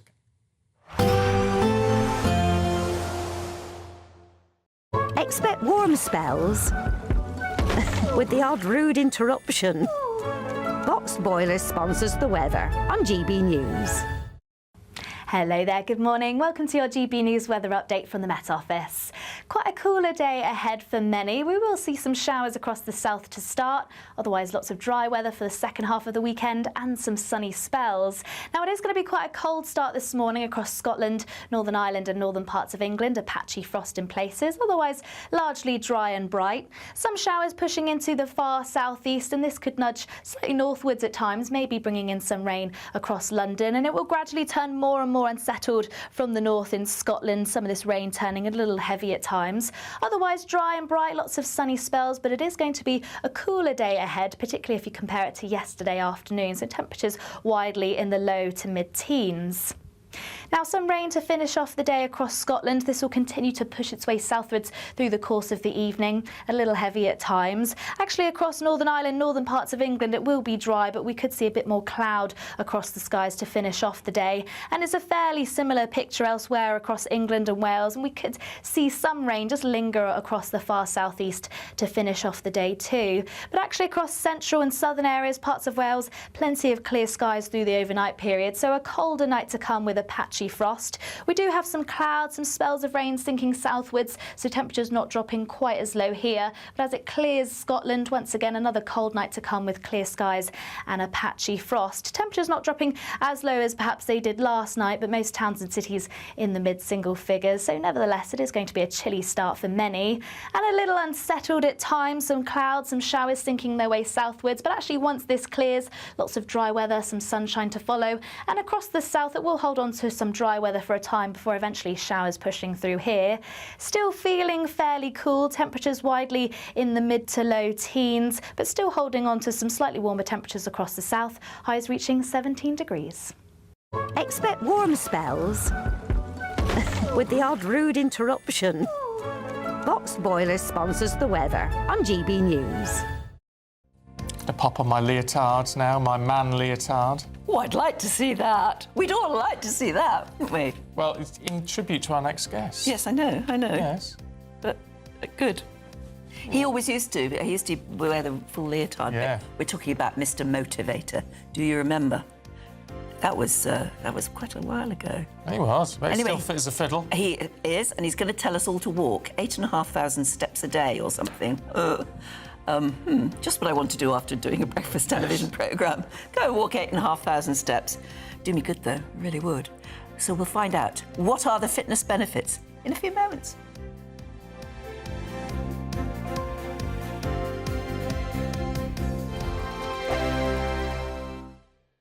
Exciting news. Every Friday, my Patrick Christie's Tonight Show is going to have a twist to it. We're welcoming some special guests. You. That's right, on Fridays I'm going to be doing my show in front of a live studio audience because this show is about you and what you have to say. It's going to be the same big debates, same big topics, same big opinions. But every Friday night at 9 p.m, you are invited to come on down to Patrick Christie's Tonight to be a part of the action. Only on GB News, the People's Channel, Britain's news channel. 5 hosts, 5 opinions, 5 fearless debates, 5 unfiltered takes on the day's news. 5 reasons not to be anywhere else on Saturday night. This is the Saturday 5. You got me. You got me good there. Britain's biggest Saturday night TV show. It's not a bad brand. Yeah. Uncensored. Very, very racy tonight. On the unpredictable. What did she say? Can you translate it for us? And always entertaining. And how can a country go from being led by William Wallace Saturday nights from 6 p.m. only on GB News, the People's Channel. Britain's news channel. You're going to want to stay tuned, trust me. Hi, I'm Michelle Dubois, and my show is your opportunity to cut through all the noise and dive in headfirst to some robust debates. Ideas clash. Situation, No, isn't it? no, Because the failure is... You're deliberately avoiding my point. Nothing's held back. And if you think this is the end of it, wait for more. And we do not shy away from the difficult stuff. Sometimes I want to shake people and say, if only you understood. So join me on Dubes & Co. weeknights at 6 p.m, only on GB News, Britain's news channel. As soon as it hits 11 and the headlines come in, The Late Edition brings you the breaking news from all the front pages. because the news is going to happen. So get a head start today. Patrick Christie's Tonight, Late Edition. Alex Armstrong Tonight, Late Edition. From 11 o'clock every night. Only on GB News, the People's Channel, Britain's news channel. Westminster's full of talk, but out here, it's the real world.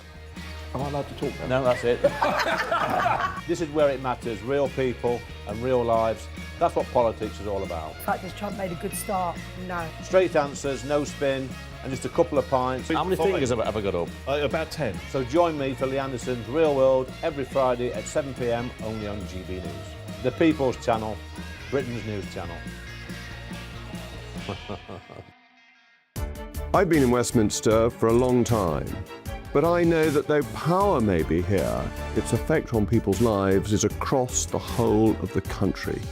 We may be where rules are made, but it's where they're implemented that matters.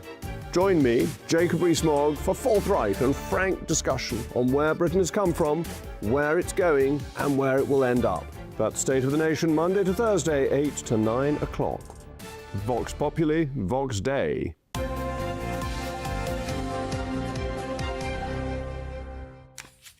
Mr. Motivator's still squeezing into the lycra. So, in the meantime, we thought we'd talk to Aidan McGee. Yeah.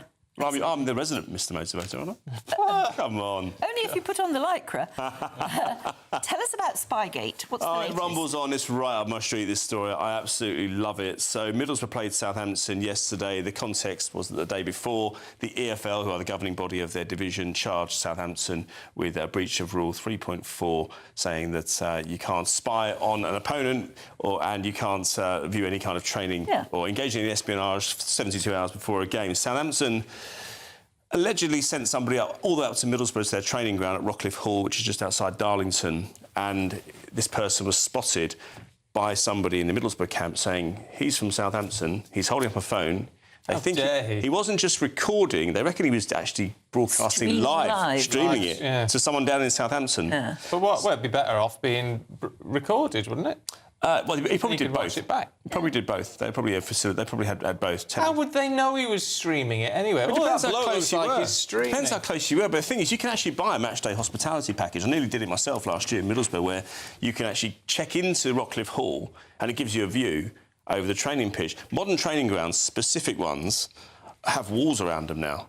I mean, I remember Joe Hart, when he was at Manchester City, he was telling me that if any kind of clash happened at training, at their old training ground in Carrington, which is just off the M60, and whenever there's a clash and whenever there's a flashpoint, they just hear loads of clicks going off in the trees. So that's how much this matters. They played yesterday, Southampton and Middlesbrough, the first leg of their Championship semi-final. They drew 0-0. Good job there's a story off the pitch because there wasn't much of one on it.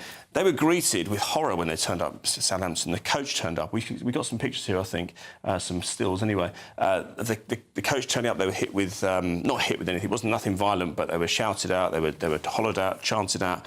The fans bought some fake binoculars as well and threw them around at the ground and kind of, you know... Oh, well, it's all good fun. Look, it is, there you go. That's the Middlesbrough manager arriving there, actually. They weren't aiming at him. But you'll see a picture of some of the other players arriving there. You can see the what do they call them? It's flares, I suppose, isn't it, in the background? Yeah. And so there was a bear pit atmosphere.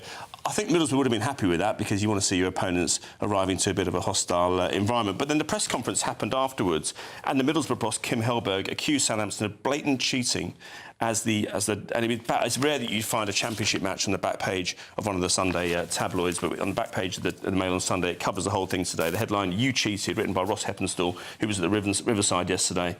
And the manager of Middlesbrough gave this long sort of chat saying they cheated, and I think that all of the Championship should be concerned because he was kind of hinting that they've been doing it all season. And the media there lapped it all up. Then the Southampton boss came in and said, look, we made a statement last night, we're not speaking about it anymore. And in the end, the Southampton media officer, a guy called Jordan Sibley, who I know had to take control of the situation and say, look, questions about the next game, please. Nothing about what we're talking about here. It will rumble on. I don't know whether they'll get away with a £200,000 fine. Southampton don't seem to be denying anything right now. They can't be the only people doing it. No, I think you're right. I mean, we saw, you mentioned yesterday about drones. Yes. And Canada, the Canadian women's football team, sent a drone over their opponents' training base at the Paris Olympics in 2024. And you can tell quite a lot. As I mentioned yesterday, you can see team shape, you can see formation, you can see how they defend set pieces, how they attack set pieces. You can also see personnel. It's understood within football is the final training session before a match, that's usually the formation and that's usually the players who are going to play. So you can tell an awful lot by that. And don't forget, they were spying quite close to the start of the game as well. So they were trying to get a little bit of an advantage. Well, and the Southampton manager, Tonda Eke, yesterday looked very sheepish yesterday. It's just, well... Yes, I know. Shouldn't advise anything or support it, which is technically against... I love it. I'd do it. I'd do it if I could get away with it. I just sort of think you've got to use everything in your toolbox. I know you can, yeah, but it's unethical, isn't it? And hope you don't get caught. That's what I'd do. They have a quick look at Rangers. Yes. I mean, have they won a trophy in the last decade? Yeah, they won the league in the COVID season, but it's been difficult for them. They were relegated back in 2012 as a result of the HMRC investigation. They were known as a zombie club because they kind of had to reform, but that's for another day. Yeah, look, they're kind of, I wouldn't say they're out of the title race now. For the first time in 40 years, we've seen, first time since 1990, I think you've seen a third force in Scotland trying to win the league. Aberdeen almost achieved it back in 1991. They went to Rangers on the last day of the season, losing 2-0. But since then, we've not really seen any other side outside of Rangers and Celtic go for the title. This year, we're seeing Hearts go for it, and it's great for football. It really is. The title race up there is as interesting as it is in the Premier League down here in England. Rangers play Celtic today. I would suggest that Rangers are slightly off the pace. They lost against Motherwell 3-2 a week or two ago. But if they can beat Celtic today, it stunts Celtic's last 4 league titles in a row. If they win a fifth, then suddenly they're getting towards the nine in a row, which is the record I think that either side has done. Neither side has got to 10 in a row. But if you get to 5, suddenly you're hurtling towards that 10. If they can stop that, then it stops Rangers, it stops Celtic in their tracks, and that'll be a huge thing for their supporters today. The problem is it's at Parkhead. Right. It's at Celtic, but it's going to be a great game at midday. Yeah, I should think it will be. And Hearts drew yesterday at Motherwell, so they've left the door slightly ajar at the top. Could be enough. Yeah. All right, Aidan, thank you very much indeed. Time for the Great British Giveaway now. Your chance to enjoy £76,543.21 in tax-free cash. Here's how you take part.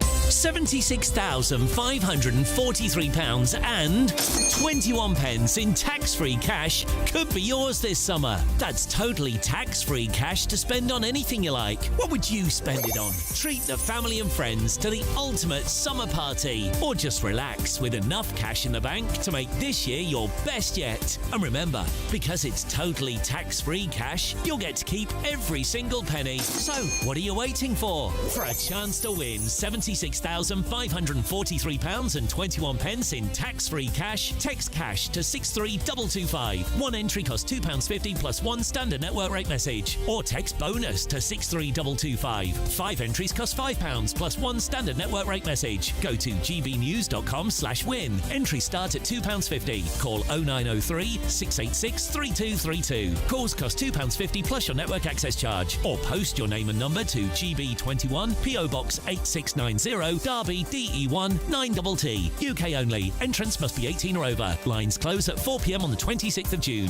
This is a network giveaway. Entries will be pulled. Please check the closing time if listening or watching on demand. Good luck.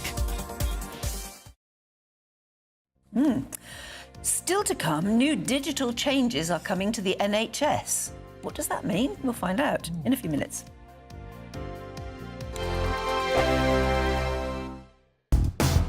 Do you trust what you're being told? Good, because neither do I. Those are just facts. I'm Alex Armstrong, and on my show, we'll expose the spin. Well, I want to answer that, because you didn't let me last time, because you always speak over me. The broken promises. To deny that is denying the truth. And the hypocrisy. Needs to stop. You think we can allow? Politics, policy, parliament. Nothing is off limits. No sugarcoating, no fear of offence, just the truth laid bare. Tune in every Saturday and Sunday at 9 p.m. for Alex Armstrong Tonight, only on GB News, Britain's news channel. From the school run to the home run, watch a new show for all of Britain. He can say whatever he wants. A straight-talking show where all voices are heard. And, you know, when are we going to stop talking about smashing the gangs and actually do it? With the stories that matter from every part of our country. There's a bit of a crash landing there for your Chancellor. Bold, fearless and standing up for you. That's me, Martin Dawdley, 3 p.m. till 6 p.m, weekdays, here only on GB News. The People's Channel, Britain's news channel. Bold. They are under no illusion. Ray. Are you a human trafficker? Boundless. I've had enough of the nonsense, and I'm not afraid to say it. Don't get this on the BBC. Every weeknight, I tear through the headlines. The smell of gasoline. Should we be worried about it? From Westminster madness to cultural war chaos. What I'm going to do now is they are throwing things out the car as we speak. Get ready, Britain. Here we go. Patrick Christie's Tonight, weeknights from 9 p.m, only on GB News, Britain's news channel. Westminster's full of talk, but out here, it's the real world. Am I allowed to talk now? No, that's it. This is where it matters, real people and real lives. That's what politics is all about. In fact, has Trump made a good start? No. Straight answers, no spin, and just a couple of pints. How many fingers have I got up? About 10. So join me for Lee Anderson's Real World every Friday at 7 p.m, only on GB News. The People's Channel, Britain's news channel. At GB News, we love to hear from you, our loyal community. So drop us a line at gbnews.com/yoursay. There you can talk to each other and also to the presenters live on air. gbnews.com/yoursay, because GB News is your channel, Britain's news channel. You want to know what's really going on in the corridors of power? Labour don't know what to do with you half the time, and that makes you quite lethal in the chamber. Get behind the headlines with Chopper's political podcast. Join me, Christopher Hope, as I sit down with the great and the good of British politics. We'll see where this ruling takes us. These are the stories shaping our nation. Chopper's political podcast, available now on all platforms. Listen in and stay ahead.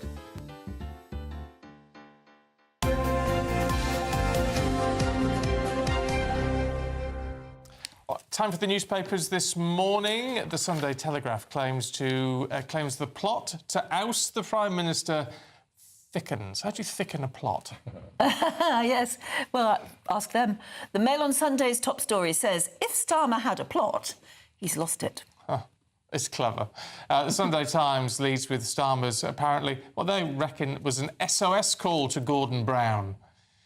Because that's what you do under these circumstances as the backbench rebellion grows. And the Sun on Sunday with a personal story, marriage crisis for the Arsenal footballer Leandro Trossard. Well, that's going to help his marriage. Yes. Yeah, it's really on good. the front pages, I think. Anyway, let's go through some of those then with Norman Baker and Steve N. Allen. Good morning to you both. What should we kick off with? Norman, should we have a look at the Observer? Yeah. And these, I mean, look, it was going to happen. The more successful reform gets, the more scrutiny they're going to be under. Well, in a way, that's quite right. Politicians should be properly scrutinised, whoever party they belong to. As someone who... I put down the first Freedom of Information request on MPs' expenses back in the day. Did you kick all that off? And I wasn't very popular with my colleagues, I bet you were. say, in Parliament. But it was necessary to do it. But the irony with that is, because I remember every day we were doing something new, who's claimed to television is... But most of it wasn't against the rules. It was all within the rules. Yes, that's right. And some people who were claiming their main residence was someone's sister's bedroom in Hackney or somewhere were getting away with it. But some people clearly did break the rules, even though the rules themselves were faulty. Yeah. And they're the ones who, one or two ended up in prison as a consequence of that. They did. But this is a story about Nigel Farage. We don't know, of course, what will be concluded from it, and there's no implication yet of any guilt, has to be said. But he has been he's now facing two inquiries, one from the Electoral Commission and one from the Standards Commissioner in Parliament. What has he allegedly done wrong? What he's allegedly done wrong is this £5 million gift from the crypto billionaire in Thailand he received, which he says for his security and to protect him. He said it wasn't being protected properly. There's a question of whether or not it should have been declared. So that's a matter of fact. We don't know what the outcome will be, but there'll be two investigations. It's interesting, isn't it? Because rules need to be followed, fair enough. I mean, they say the rules have been followed because it was a purely personal matter and a personal private gift, and therefore it wouldn't fall within these rules. So that's his position on this.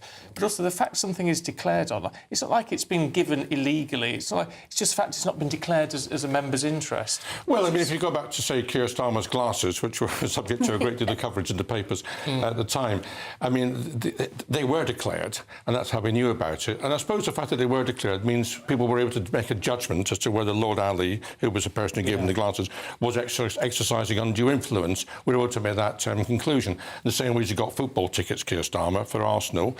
Was that going to change the government's policy on football? So I think declarations are actually important in themselves. But it's interesting because supposedly, we're told that when this money was handed over, there is a signed document saying this is a purely personal gift and it is absolute and non-refundable and not reliant on anything. No. Which should rule out the influence thing, isn't it? Yeah, and I suppose the difference with the glasses, I take the point. You'd have to have really expensive glasses to put them in the same ballpark as $5 million. But Keir Starmer had just spent months saying, I'll be cleaning up politics, you'll get none of this from me, and then the first story we get was free dresses for this, free glasses for this. So I suppose it was the contradiction, the hypocrisy almost. And the idea that this was before Nigel Farage was an MP, so I suppose the rules are different. And do we want to then change the rules to mean that any large cash gifts that you had prior to your MP life need to be declared? Maybe, but then would we be putting people off being an MP? There's an argument that because it was so close to him standing that it's covered. I don't know whether that's fair or not, but that's the argument that's been put. Anyway, we may have these investigations, so we'll see what comes out of it. But if they were upheld, then the possibility is that he could face a recall petition in his own constituency. Yeah, well, I mean, look. Well, he's a fighter, isn't he? And he will fight it. Oh, hold on. We've got a right of reply. Oh. Nigel Farage has said, this money was given to me so that I would be safe and secure for the rest of my life. A Reform spokesperson said this was a personal unconditional gift that was given before he was elected. We are confident everything has been declared in accordance with the rules. OK. So we'll have to see what the investigation makes of that. OK, Steve, let's go to... Yes, this what we were talking about just before the break, about data within the NHS and what GPs do with it. So part of the King's speech, we're going to hear that there's plans to get GPs to actually share data. And this is one of those stories where you look at it and go, well, why has this not been happening before? This is plans to try and digitalise the healthcare system. How has that not been digital? My fridge can magically email things and tell me when it's out of milk, and yet the NHS seems to be far behind. I remember, it's a while ago now, but the hacking of, the hacking of the NHS, in part was because they were still using Windows XP. Yeah. So this is the world we live in. And it's true, every single time you try and get the government involved in anything that's IT, it won't work and it will cost way too much. But if you've got a healthcare system that looks like it's one thing, one of the benefits, you might not have efficiencies, you might have other problems, but one of the benefits should be like an internalised sharing of data. And then this is, if anything, just a reminder that we do not have that and it will cost money to achieve it. Does your fridge really email you to tell you're out of milk? No, it doesn't. But there are fridges that do it. I was going to say, where to get it from? There are loads of, all this, the Internet of Things, loads of, I mean, my other half hates the fact that I can just shout at my phone and it'll turn the TV on. Oh, yeah, no, it's good, all that. Oh, I love all this integrated smart things. Yeah, I can change the channels and everything on my watch now. My God. Change the channels on the television with your watch. Turn the TV on and off, and I'm feeling particularly old-fashioned about this. I mean, that's the weird thing. I could turn the TV on now if I wanted. It's an extra viewer. I mean, I think the serious point about the GP thing is actually you have to know what's happening to your patient right across the spectrum. And I remember when I was an MP, I had a constituent who had gained about 10 stone in weight in a year. And the reason turned out to be because the number of different problems. And they'd been seeing multiple consultants who had all prescribed particular drugs to be used. No one had actually worked out whether or not they were compliant with each other. Or what their reaction would be when all these drugs were fed into the same person. They were just looking at someone's ankle or someone's knee or whatever it was and not looking at the whole body. Gosh, I think that's such a problem. It is, yeah. It still exists, doesn't it? OK, where are we next? The story of the shoplifter in the Sun. Yes, this annoys me. I think it'll probably annoy GB News viewers as well, to be honest with you. Here's a shoplifter who's been fined £500 for overall stealing £116,000 of goods. It's unbelievable, isn't it? And 59 different offences this person has been... It's a young person, has been charged with, or found guilty of, I think. And in any case, it's been very well organised with headphones and everything else, just people to distract shop workers away from the thefts. And He it really particularly targeted Boots and Holland and Barrett. Yeah, large stealing of moisturiser. I don't quite know why a 15-year-old boy would want moisturiser, but there we are. Large moisturiser's being taken away. New man. But the issue is, I mean, those shop workers who've tried to stop shoplifting have been sacked, haven't they, from different stores because it's against company policy. Well, what does that say? That says you can go into a shop, nick something, and it's free to do so. And we had this £200 limit, which I think the Conservative government brought in, whereby it was less than £200, no one did anything about it. I mean, that's got to stop. This is theft. It's not shoplifting, it's theft. Yeah, absolutely. It's extraordinary that he... the value of all of the stuff that he'd stolen came to £116,000. And yet... A lot of moisturiser. And fined £500. The return on investment there is phenomenal. And therefore it's not a deterrent. This is almost separate to the other stories, isn't it? It adds to it. You won't get stopped by anyone working in the shop. If it's less than 200, I know they are changing those rules now, but you get the idea that if it's relatively low level, you won't be prosecuted. If you are prosecuted, you'll be fined £500, £100 paid to Holland and Barrett, which is about 3 of their items. I don't know if the last time you went in there. So none of this puts you off. And even if you are stopped and caught and charged, the fine is, I mean, worth it. It is worth it, isn't it? You know what I'm saying? Well, I'm sorry, it is, yeah. It's a joke, almost. It would be funny if it wasn't so important. Yeah. Right, you two, we are going to take a short break. OK. But we are going to be back with these two very shortly, after we've had a look at the European weather. Can't wait to get in that sea. Lovely and warm. Just like the feeling of having great travel insurance. All Clear Travel Insurance sponsors GB News Travel Destinations Forecast. Hello there. An unsettled spell across central and southern Europe with some heavy showers and some thunderstorms. These will soon clear parts of Spain, moving into parts of France and also northern parts of Italy. Some real heavy downpours at times and some thunderstorms with some lightning and also some hail. But actually to the south of this rain band, across much of the Mediterranean, should be largely dry with some sunny spells. And that sunshine will continue into next week with temperatures widely in the low 20s. All Clear Travel Insurance sponsors GB News Travel Destinations Forecast. Breaking news, live updates, stories that matter. From the heart of the GB newsroom to every corner of Britain, with our team of dedicated journalists across the UK. GB News Bulletins are there to deliver the latest news that matters to you. Bulletins on GB News, the People's Channel, Britain's news channel. I'm Michael Portillo. This is GB News, Britain's news channel. This is GB News, Britain's news channel. I think it's true to say that probably more books have been written about Queen Elizabeth II than any other royal, probably more books than any other woman. And I think Hugo Vickers' latest book, 600 pages, which give us a very personal insight into her life. What is there left for Anna Key to tell us, do you think? Well, I know it's true, but she's going to have the key to the archives. She's going to be able to go through personal letters and thousands of documents that none of us have been able to see. I mean, I know our esteemed colleague Robert Hardman, as well as Hugo, have had some access. And you would think, actually, I thought Robert's was the most authoritative biography there could be, but he didn't have complete access in the way that Anna will. I mean, I don't really envy her the job. I don't know if you do, but it's going to take years, isn't it? It is. I mean, do we know, did the Queen keep a diary, rather like Queen Victoria did? But most of her papers were destroyed, weren't they? So, I mean, is there going to be a very personal record from the Queen herself that she'll have access to? I suspect that she will remain in death almost as much of an enigma as she did in life. I understand she did keep a diary, I think pretty religiously, I think most days. But the word is that it was pretty anodyne. It was, you know, I met so-and-so, I did this, not her personal feelings about, I know, meeting President Trump or whatever. So I don't know if we're going to get any great insights. But there will be personal stuff and there will be fascination. I mean, she was just there, wasn't she, for all of us through all of our lives. And if there are any secrets, then we will want to know about them. And I'm sure Anna Key will find them. GB News, the People's Channel.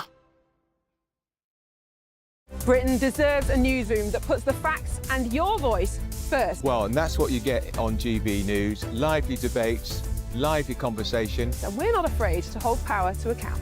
And each other. So join me, Andrew Pearce. And me, Miriam Gates, for Britain's Newsroom, weekdays from 9:30 on GB News. As soon as it hits 11 and the headlines come in, the Late Edition brings you the breaking news from all the front pages. Because the news is going to happen. So get a head start today. Patrick Christie's tonight, Late Edition. Alex Armstrong tonight, Late Edition. From 11 o'clock every night. Only on GB News, the People's Channel, Britain's news channel.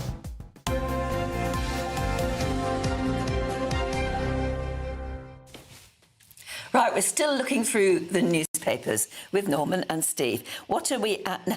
Actually, I would love to know about these hotels in Grimsby, which are apparently four times the price of a posh hotel in Dubai. Yeah, and they've specifically picked on Grimsby here, and it seems harsh. It's almost like they're trying to say Grimsby's too expensive these days, and it's not. It's more that Dubai's near a war, and people don't want a holiday near a war. That's it's not often, you know, wish you were here as you see explosions in the background. Down to about £30 a night, you can get a luxury hotel in Dubai if you're willing to head over there. On Booking.com, they point out. And it seems hard that they picked on Grimsby because that's the other place that people don't want to go. Like, what, would you rather go to Grimsby or to a war-torn region? But yeah, it's just the economics of another one of the economic impacts of the Iranian situation. Yeah, you wonder how all of the surrounding countries are being affected when it comes to posh tourist hotels and things like that. But then trying to get to Grimsby, if you have to drive there, that's going to cost you petrol, and that's gone up due to the Iranian conflict as well. So look, there's no win, I think, is the story. Yeah. But Grimsby's more expensive than Swansea, apparently, for some reason. Swansea's £95 for the same deal, which may reflect the number of spaces, bed spaces, I suppose, in the town. Well, did you see what? It's Holiday Inn. See, I've stayed at these places before. When I remember I had to go and stay in Nottingham, and the one in the this is years ago, and the one in the town centre was about £120 a night. And I went and stayed one which is like on the outskirts of Nottingham. It's only 15 minutes drive away, 20 minutes, and that was something like £25 a night. So you just have to put yourself slightly out of the loop. You do, and I have to say, I stayed last night in London, what I have to do for the show here, I got somewhere for £70 around the corner from here, which is pretty reasonable for central London. Do you know what? I stayed over as well last night because I was gigging in London, but I am cheaper than you. Oh, yeah. No, I didn't sleep. Do I look like I've just slept in a car? No, you don't. No, I got one down to £50, and I might have to delouse myself later. Oh, really? Well, no, it was all right, but I've stayed in some places before There are doing just these. some people who are very, very good at hotel hunting online, aren't they? They're very, very good when they sit down with a laptop and suddenly come up with an amazing price. I could have stayed in Dubai, but I probably would have been late for the show. So. Well, you would have been a bit. You could have done it from there. It would have been all right. Well, I don't think you're allowed to, or they don't like it, do they, in Dubai? They don't like you talking about what life is like No, it'd be in Dubai. fine, as long as you said it was all marvellous. Yes. All right, fair enough, yeah. Hotels are cheap, the weather's lovely. Yes, exactly. The missiles, aren't that bad. Yeah, they really add to the ambience. Yeah. What about the Ryanair boss? Everybody is getting worked up about this. All of the columnists are saying the Ryanair boss, Michael O'Leary, wants to ban being able to have a pint before you actually get on the aeroplane. Yep. Because they're fed up with people misbehaving and actually getting on the aeroplane drunk. But an awful lot of people are saying, hang on a minute, this is the taste of a holiday. When you have your first drink, it's the taste of a holiday, even if it's 7 o'clock in the morning. You're right, that's been the general push, hasn't it? And I don't understand it. Everyone's saying it's almost like it's part of the holiday. The holiday begins when you're getting drunk at 8 a.m. I understand it feels like in the airport time doesn't exist because you're about to move to a different time zone. But it's a Ryanair flight. The time zone you're going to is probably 1 or 2 hours away. That's like when the clocks change. No one thinks, it's time to change the clocks. Let's get tanked up. I don't quite understand our obsession with drinking in airports. Oh, to me, it's the first taste of the holiday. At 5 a.m. in the morning. Well, I wouldn't be drinking at 5 a.m, but I've got some sympathy with Michael O'Leary because there's been occasions when people have had to be turfed off flights and the whole of the flight's been inconvenienced by one person being drunk.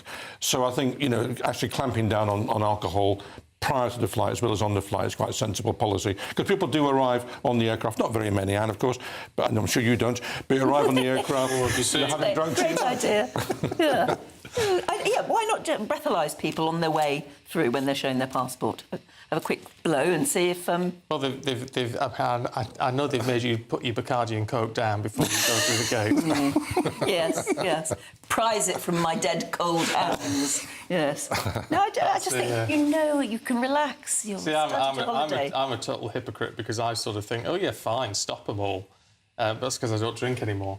When I did drink, I always had a few large scotches. Did you? Before getting on the plane? 5 a.m. in the morning? No, because it was just like, I'm at the airport, I'm going to have a scotch. Yeah, the big worry was a few years ago, it was the pilots doing that, wasn't it? Yeah. I think you're right. When you arrive at the airport, time, is... What did Doctor Who call it? Wibbly wobbly? Oh, timey-wimey. Timey-wimey, wibbly wobbly or something, yeah. There is no time at an airport other than the time to get to the gate. Well, of course, that's the point. If you have a drink before you start off towards the gate, by the time you got to the gate, you're sobered up again. Yeah, well, yes. Yeah. You're going to gate Actually, that's what I want to repeat now, just in case there's anyone watching. Have you ever landed and arrived at gate 1? I have never, ever.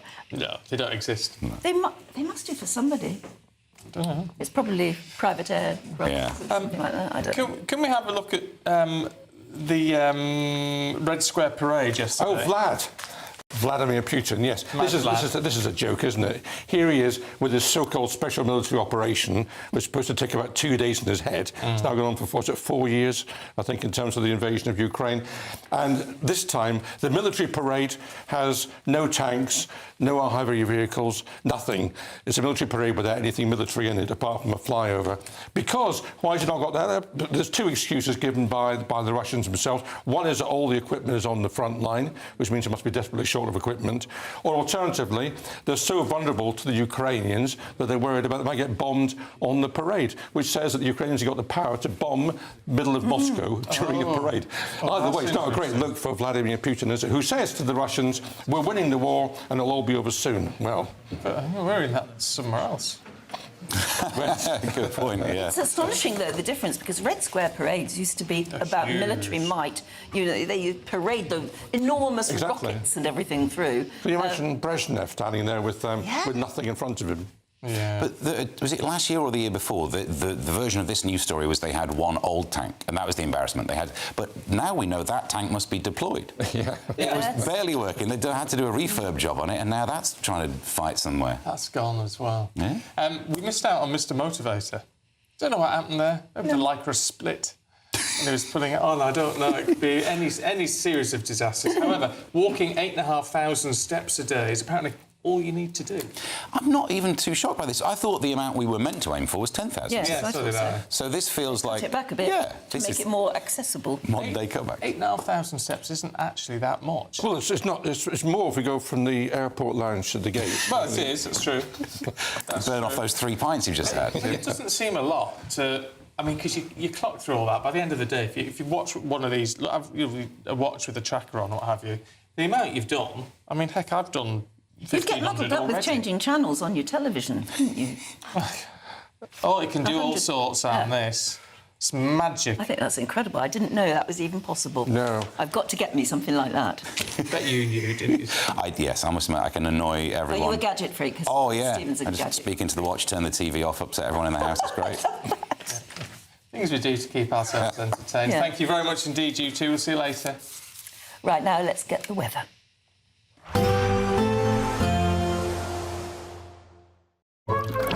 Warm and cosy, with a chance of zero visibility. Boxed Boilers sponsors the weather on GB News. Hello there, good morning. Welcome to your GB News weather update from the Met Office. Quite a cooler day ahead for many. We will see some showers across the south to start, otherwise lots of dry weather for the second half of the weekend and some sunny spells.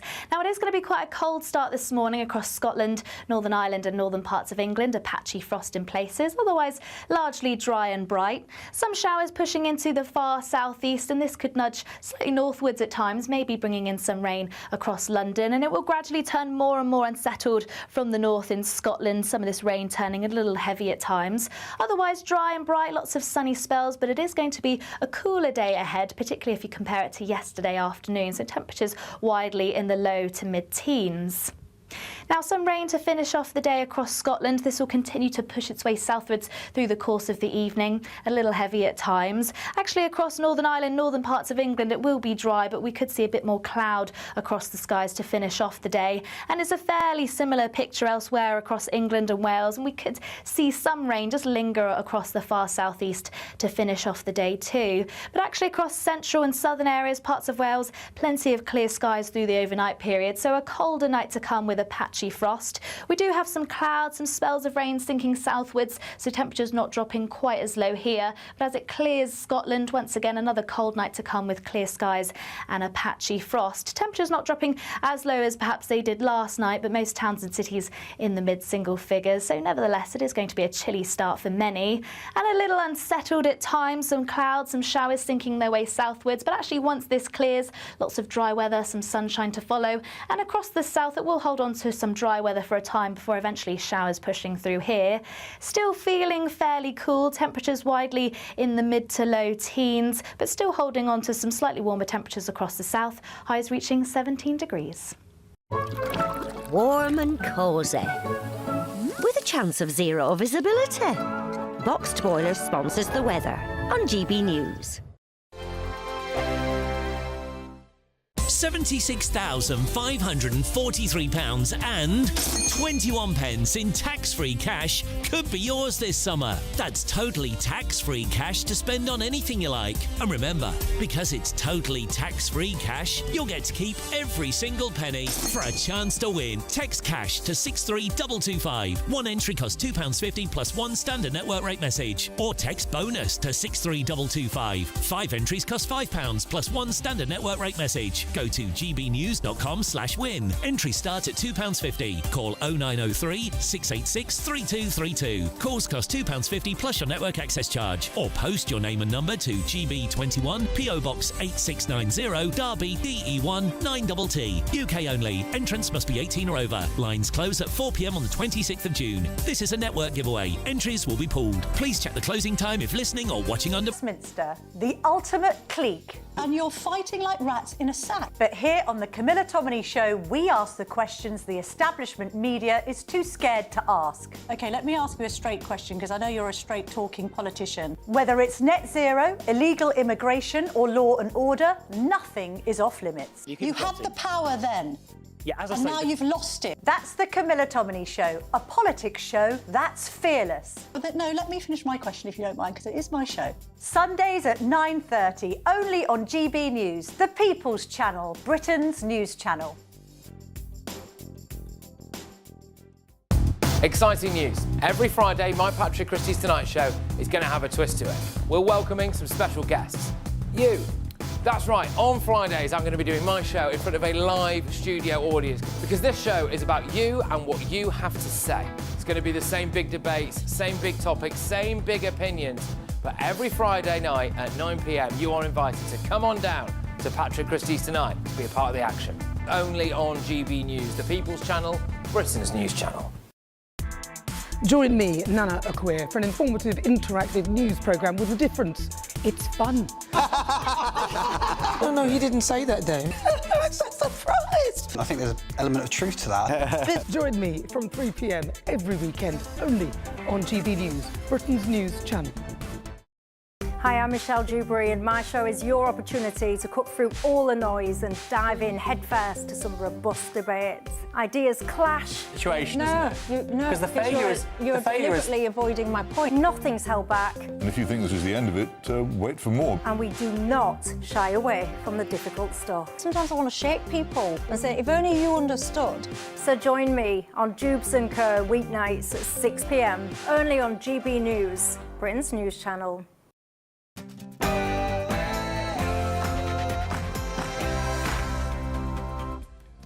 Good morning. A Labour MP threatens to launch a leadership challenge tomorrow. Disastrous local election results have triggered fresh calls for the Prime Minister to quit, with dozens of Labour MPs apparently turning against him. Well, in a bid to steady the ship, Sir Keir has drafted in former PM Gordon Brown. He's going to help out, apparently. Apparently, with talk of a leadership challenge reaching fever pitch in Westminster, apparently.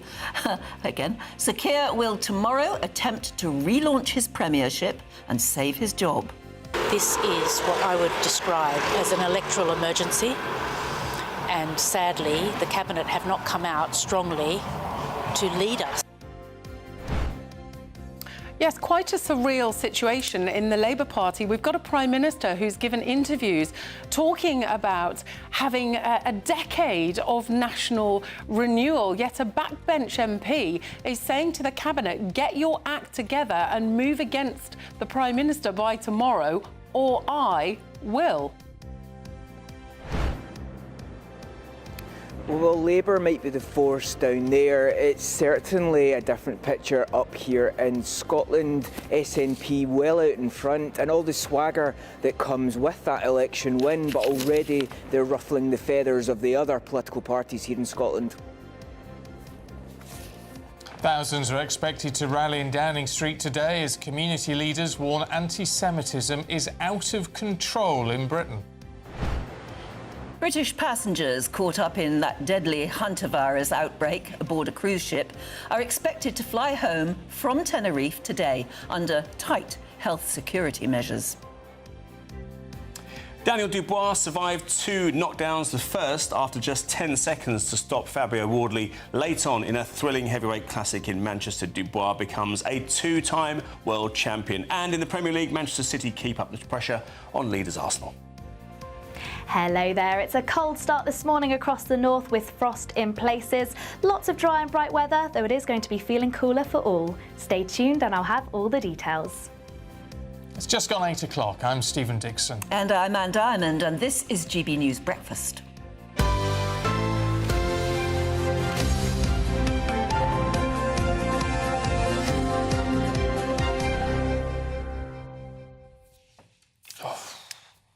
What a mess. Exactly, yes. I mean, you cannot believe it, can you? It just feels like everything is unravelling a little bit at the moment, and the Prime Minister is desperately trying to stop it, but not stopping it very successfully. I mean, it's been a disastrous week, and this current week, the week ahead, is going to be even worse frankly, and that's partly down to that. He's got this big speech to give tomorrow, which doesn't look like it's going to go down very well. But now, one of his former ministers, a Labour MP called Catherine West, has said that she will trigger a leadership contest tomorrow if no cabinet members sort all this out today. They have been pretty quiet, haven't they? What I'd like to see is the Cabinet locking itself in a room tonight and coming up with a plan to respond to what was the worst election result for the Labour Party that I can remember, and I've been in public life since 2001. We lost very badly in Wales. The leader lost her seat. We lost very badly in Scotland. Several very good candidates didn't win. We lost very badly in London, including the local leaders of my own borough and that of the leader of the Labour Party. This is what I would describe as an electoral emergency. Well, of course, that electoral emergency is following the worst ever local election results in England and a dismal performance in Wales. Cabinet ministers, well, we're sort of saying they're rallying behind the Prime Minister. I mean, but are they? John Healey has, the Defence Secretary. Some of the others have remained suspiciously quiet, actually, saying the absolute minimum. Backbenchers, a lot of them, and a number of union bosses are demanding he goes. Meanwhile, the Prime Minister has apparently picked up the phone and asked two Labour veterans, Gordon Brown and Harriet Harman, to come down to Downing Street and advise. And actually, they are some sort of job that are being offered to those two. And the Prime Minister is absolutely insisting that he will not step down. It's really important that we reflect and respond when the electorate send a message like that. It's right that we do that. I think we have to set out the path ahead, and that's what I intend to do in coming days. Hope resides in communities and families and households not feeling constantly held back by the cost of living. And hope resides in people feeling that they can be proud of the place where they live and they work. So I will be setting that out with clarity about my convictions and my values, what drives me forward on this. Let's talk to Catherine Forster, our chief political correspondent. Good morning. I will be setting out with clarity my convictions. It's 2 years in. We should know that already, shouldn't we? Yes, we should. And 2 years ago, they ran for government, promising calm, competent government, an end to the chaos, an end to the infighting. The Prime Minister's very much trying to keep calm and carry on, but it feels like the Labour Party more broadly are having a collective nervous breakdown. So we've got the Prime Minister tomorrow making a big speech. As you say, he's going to speak with clarity about, quote, the convictions and values that drive him. We should know this already. And he's admitting that there wasn't enough hope in the first 2 years of government. But surely after 2 years, we've moved beyond the government trying to give us hope. We would hope that the government were actually making things begin to get a little bit better. Yes, and that seems to be entirely missing. So he's got to make the speech of his life tomorrow. We've currently got nearly 40 Labour MPs calling for him publicly to go. But in the meantime, we've got this quite astonishing situation where Catherine West, who was a junior minister sacked last year, now a backbench Labour MP, has come out, seemingly she's done this on her own. She's had enough. She's looked at what's happened around the country. She's looked at a friend losing a seat in Haringey. And she said, we've got to change the Prime Minister. And I'm giving the Cabinet till tomorrow. And if they don't get their act together, I am going to stand. Well, the problem with that is, first of all, the Prime Minister says he's going nowhere. Also, I think the reason the Cabinet haven't moved is because they are not ready. Angela Rayner is not in Cabinet. She'd like the job, but she's still got the tax investigation hanging over her, 40,000 in unpaid stamp duty. Wes Streeting, the Health Secretary, potentially could go. He has got some associations with Peter Mandelson. Tricky. He's not liked by lots of people in the Labour Party. He's massively ambitious, we know. But the man who seems and is thought by many to be their best bet in that he's the only person who would be more popular. And why would you change an unpopular Prime Minister for somebody who's going to be even less popular? Is Andy Burnham, the Mayor of Greater Manchester, who doesn't have a seat. So if they go now, they cannot get him. There is no guarantee. Yeah. There is no guarantee. I mean, we saw what happened in Greater Manchester. We've now got a whole sea of turquoise.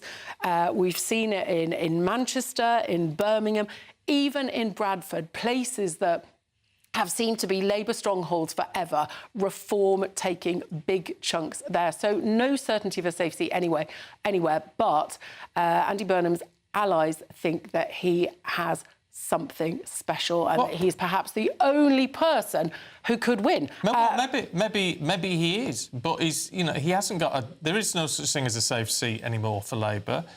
There's no guarantee at all he's even going to get to stand in a seat.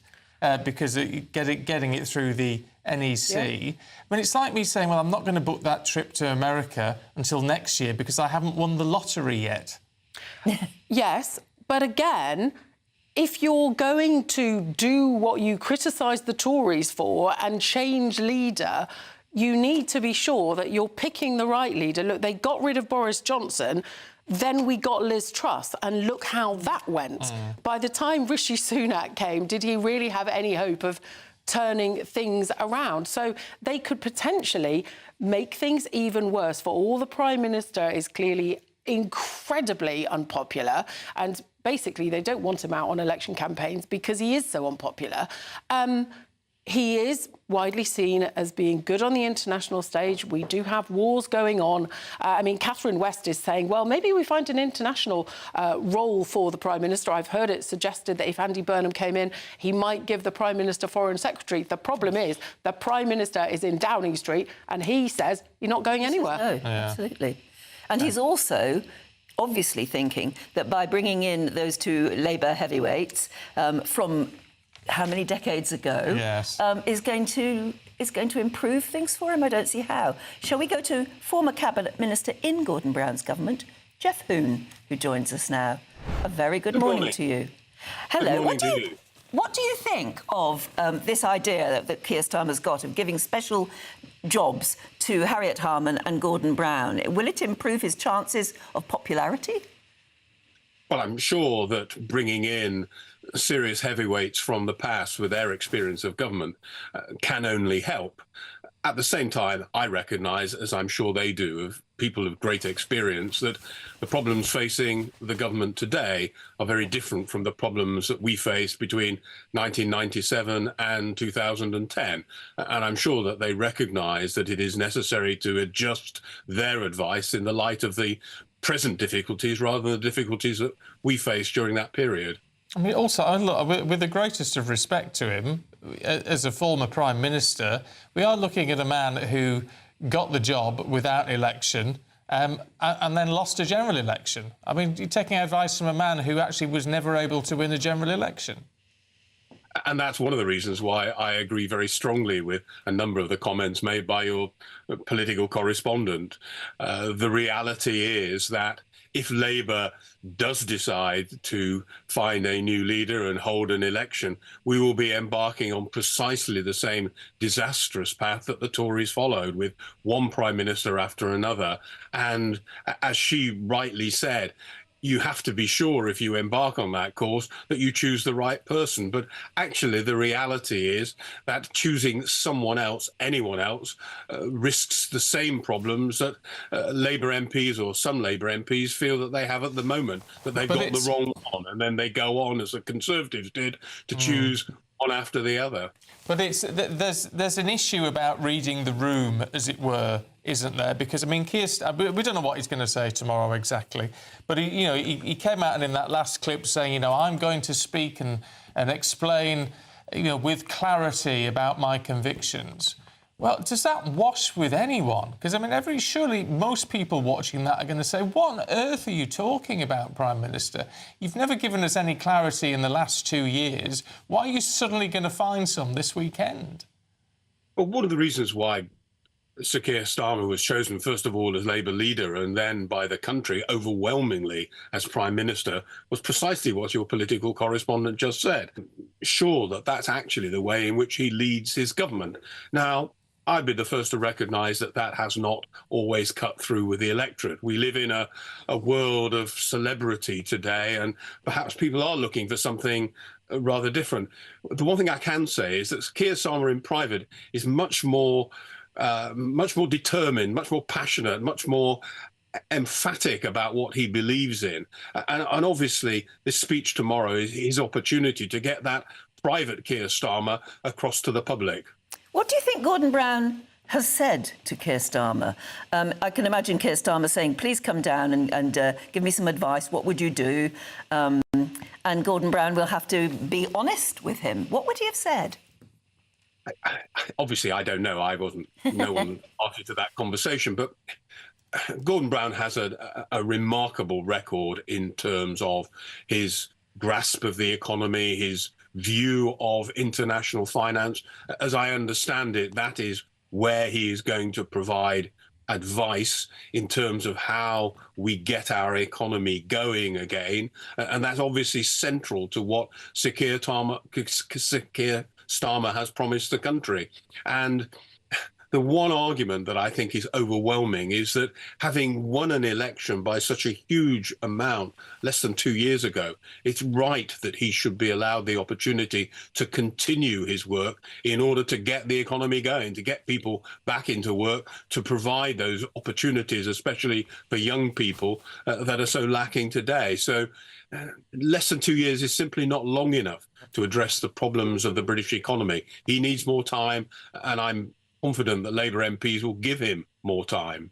It doesn't say much for Rachel Reeves, though, does it? I mean, look, her two budgets, by the analysis of a lot of experts in the field, would argue, have done nothing but damage the economy, damage growth, particularly. And that's what they promised. Which is exactly what they promised. That was what they were going to run everything off, was the amount of growth they could generate.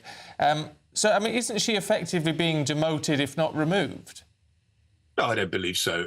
There's a world of difference between being an advisor, albeit a very senior and experienced one like Gordon Brown, and actually running the Treasury and taking the day-to-day decisions that are required on the economy.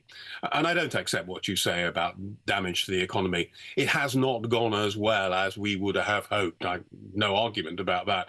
But then we've been facing a series of international difficulties that few governments have had to deal with. So let's be clear, this Prime Minister and this Chancellor of the Exchequer need more time.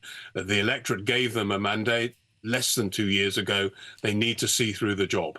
Are you convinced they're truly any good, this government? Or do you despair like so many?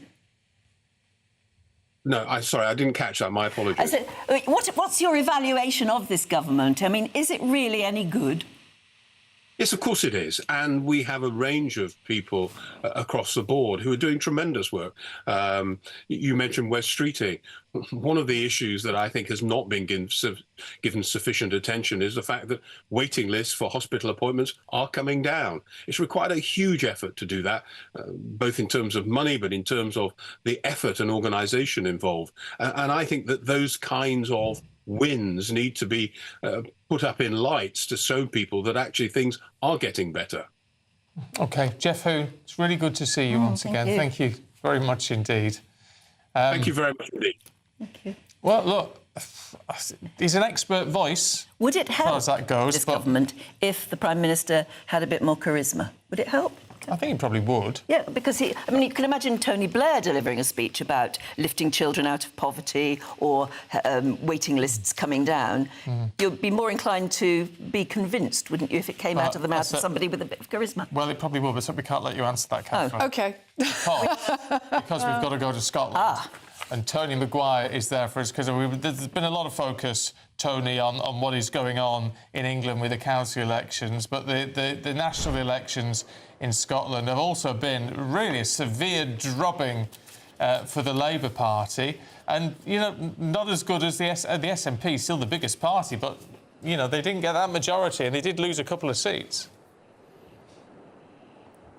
Yeah, that's right. I mean, there's a lot of talk down south about the end of the two-party system, where up here it's almost like the real decline of the three-party system, with the SNP included in that. Of course, the Lib Dems, Reform and Greens all winning big at the election. But, you know, the SNP still very much out in front, still claiming this electoral victory, though well short of that majority that John Swinney wanted to take to Keir Starmer for a second independence referendum. We'll get into it, but with all the leaders out and about yesterday, once the dust has settled, let's have a little listen to what they were out bringing to the public. Nigel Farage is now galloping towards Downing Street, and the prospect of a reform-led government is more likely than not. It is vital that we unite in Scotland to ensure our Parliament is fully Farage-proofed. Our job will be to be challenging and scrutinising, especially if we end up with an SNP alliance with the extremist Greens. What we have done in this election is do what we said we would do, and that was to stop an SNP majority. And the 3 seats we've held in the south of Scotland were key to achieving that. I'm so glad that we have double-digit MSPs going into the new Parliament and the wind in our sails.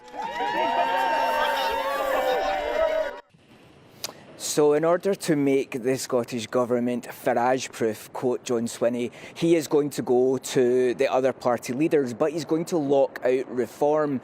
Now, that has resulted in a swift no from the Conservatives, likely the same from Labour. We'll probably see something in the form of the Greens or the Lib Dems, who the SNP have worked with before. But the SNP has come under some intense criticism, because if they ostracise reform, then out here in the public, people are going to ostracise reform voters too.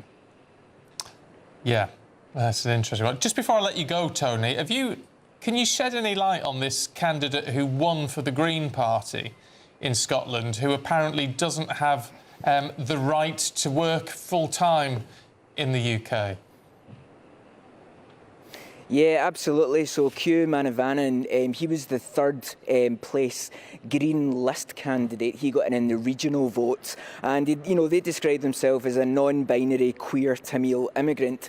So he's here. He has a doctorate. He had a student visa. He only has 3 years left on his current visa. Is currently crowdfunding towards a graduate visa that would allow him to work here. But currently, he has been elected for 5 years of the Scottish Parliament, and he is only at current status going to be here for 3. So it has caused questions about whether there needs to be a probe into this. This is as a result of the SNP softening the rules again on who can actually stand as a candidate. But he lives here, he works here, and he will be here for 3 years. But I think even on a lot of forums last night, this was the story that was catching fire. That when I was reading through them, and it seems that even Green voters and Green supporters find this all a bit odd, really, with some even suggesting that you should actually have to kind of be from here and in permanent residence before a party would even take you on it. Yeah. Okay, Tony, thanks very much indeed. You couldn't make it up, could you? Really? It does seem very odd that someone who does not have permanent residency here can now be an elected member of the Scottish Parliament. But there you are. Right, with that, at 8:21, let's get the weather from Monica Rizik.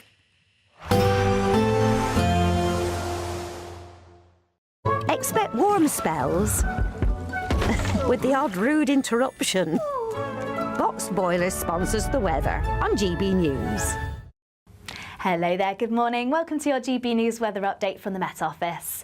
Quite a cooler day ahead for many. We will see some showers across the south to start, otherwise lots of dry weather for the second half of the weekend and some sunny spells. Now it is going to be quite a cold start this morning across Scotland, Northern Ireland and northern parts of England, a patchy frost in places, otherwise largely dry and bright. Some showers pushing into the far southeast, and this could nudge slightly northwards at times, maybe bringing in some rain across London, and it will gradually turn more and more more unsettled from the north in Scotland, some of this rain turning a little heavy at times. Otherwise dry and bright, lots of sunny spells, but it is going to be a cooler day ahead, particularly if you compare it to yesterday afternoon, so temperatures widely in the low to mid-teens. Now, some rain to finish off the day across Scotland. This will continue to push its way southwards through the course of the evening, a little heavy at times. Actually, across Northern Ireland, northern parts of England, it will be dry, but we could see a bit more cloud across the skies to finish off the day. And it's a fairly similar picture elsewhere across England and Wales, and we could see some rain just linger across the far southeast to finish off the day too. But actually across central and southern areas, parts of Wales, plenty of clear skies through the overnight period, so a colder night to come with a patchy frost. We do have some clouds, some spells of rain sinking southwards, so temperatures not dropping quite as low here. But as it clears Scotland, once again another cold night to come with clear skies and a patchy frost. Temperatures not dropping as low as perhaps they did last night, but most towns and cities in the mid-single figures. So nevertheless, it is going to be a chilly start for many. And a little unsettled at times, some clouds, some showers sinking their way southwards. But actually once this clears, lots of dry weather, some sunshine to follow. And across the south, it will hold on to some dry weather for a time before eventually showers pushing through here. Still feeling fairly cool, temperatures widely in the mid to low teens, but still holding on to some slightly warmer temperatures across the south, highs reaching 17 degrees. Expect warm spells with the odd rude interruption.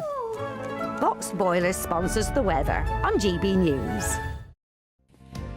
Still to come, that rat virus cruise ship has docked in Tenerife, with Brits finally set to be repatriated.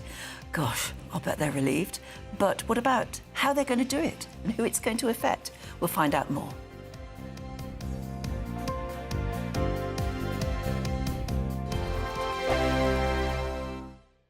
At GB News, we love to hear from you, our loyal community. So drop us a line at gbnews.com/yoursay. There you can talk to each other and also to the presenters live on air. gbnews.com/yoursay, because GB News is your channel, Britain's news channel. 5 hosts, 5 opinions, 5 fearless debates, 5 unfiltered takes on the day's news. 5 reasons not to be anywhere else on Saturday night. This is the Saturday 5. You got me. You got me good there. Britain's biggest Saturday night TV show. It's not a bad brand. Yeah. Uncensored. Very, very racy tonight on the unpredictable. What does she say? Can you translate it for us? And always entertaining. How can a country go from being led by William Wallace Saturday nights from 6 p.m. only on GB News, the People's Channel. Britain's news channel. You're going to want to stay tuned, trust me. From the school run to the home run, watch a new show for all of Britain. He can say whatever he wants. A straight-talking show where all voices are heard. And, you know, when are we going to stop talking about smashing the gangs and actually do it? With the stories that matter from every part of our country. There's a bit of a crash landing there for your Chancellor. Bold, fearless and standing up for you. That's me, Martin Dordme, 3 p.m. till 6 p.m, weekdays, here only on GB News. The People's Channel, Britain's news channel. Do you trust what you're being told? Good, because neither do I.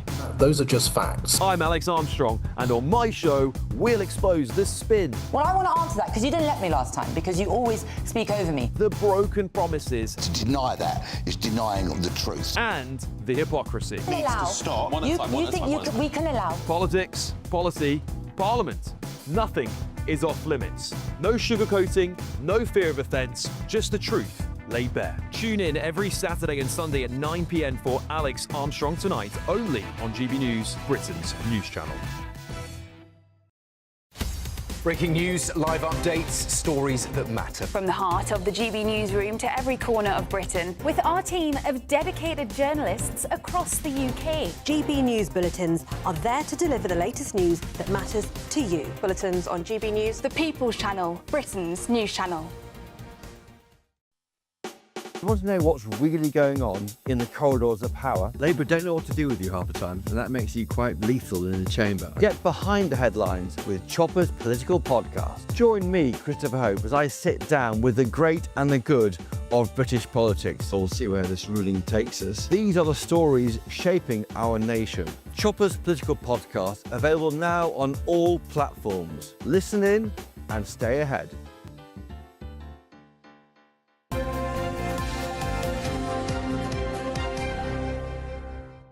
27 minutes past 8 now. Britain's stuck on a cruise ship, that one hit by the hantavirus, are going to be repatriated today, almost a month after the first passenger died.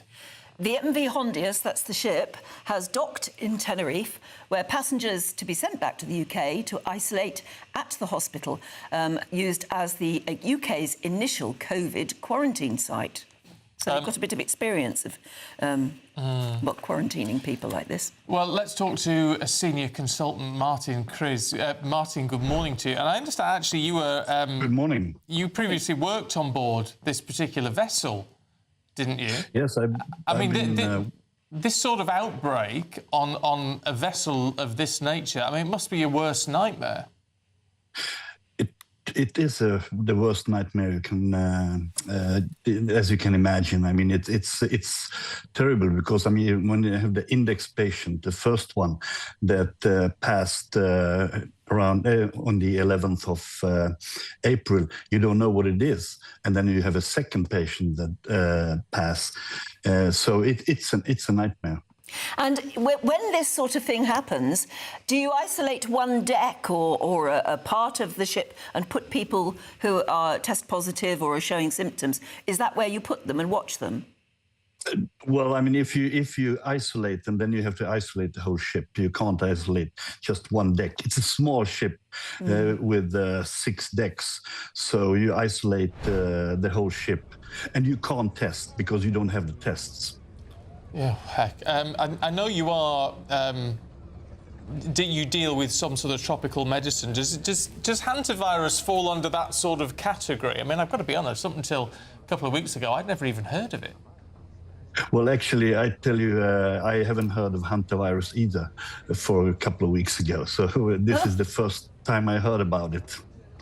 What do you think of the way that? I mean, it's taken a long time for the shipping line, I presume, to figure out what to do.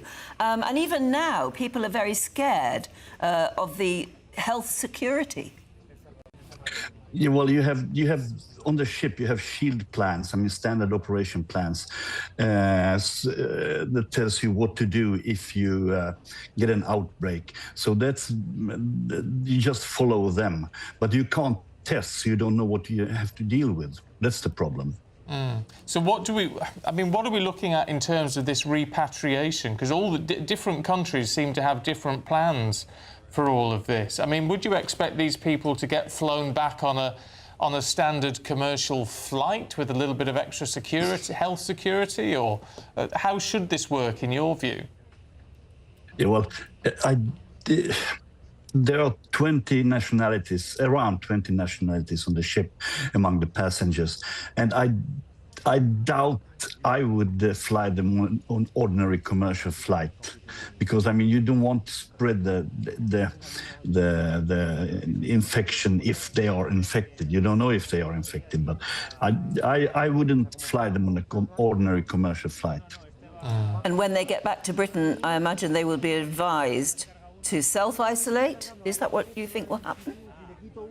Yeah, I think that's the best way to do it, to self-isolate for a couple of weeks. Yeah, because it does seem to, I mean, from what we can gather, hantavirus seems to have quite a long incubation period, doesn't it? Yeah, which doesn't help in these circumstances. Yeah, I mean, you have an incubation period up to a couple of weeks, so that doesn't help, of course. But they have been on the ship for 7 weeks now. So, I mean, self-isolation is not that long. I mean, maybe 2-3 weeks. But you have to deal with, I suppose, I mean, there'll be really heightened levels of people suffering from anxiety. It's scary if you think you're on a ship, you can't get off it, and there is this nasty virus aboard. So it's not just the virus you'd be treating or the people who are showing symptoms. You must be dealing with a very, very distressed clientele. Yes, of course. I mean, the patients, the passengers are distressed, but the problem was that the doctor got sick as well, so he couldn't treat anyone. Gosh. Martin, we really appreciate your time. Good to talk to you. Thank you very much indeed. I don't know what is happening in terms of the flights back. No, well, maybe that's why we're not being told.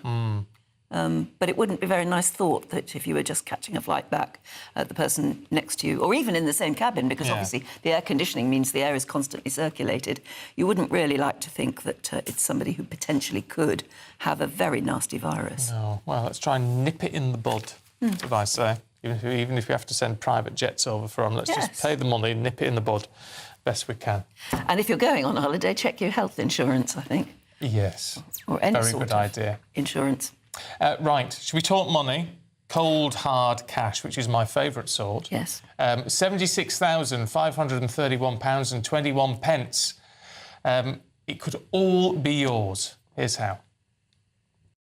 Are you dreaming of a ton of tax-free cash this summer? We want to make that dream come true with a stunning £76,543.21 in cash to spend however you like. That is extra cash that you could use to buy those treats you've always wanted, put a new car on the drive, or just relax in the knowledge that this year we've got your back.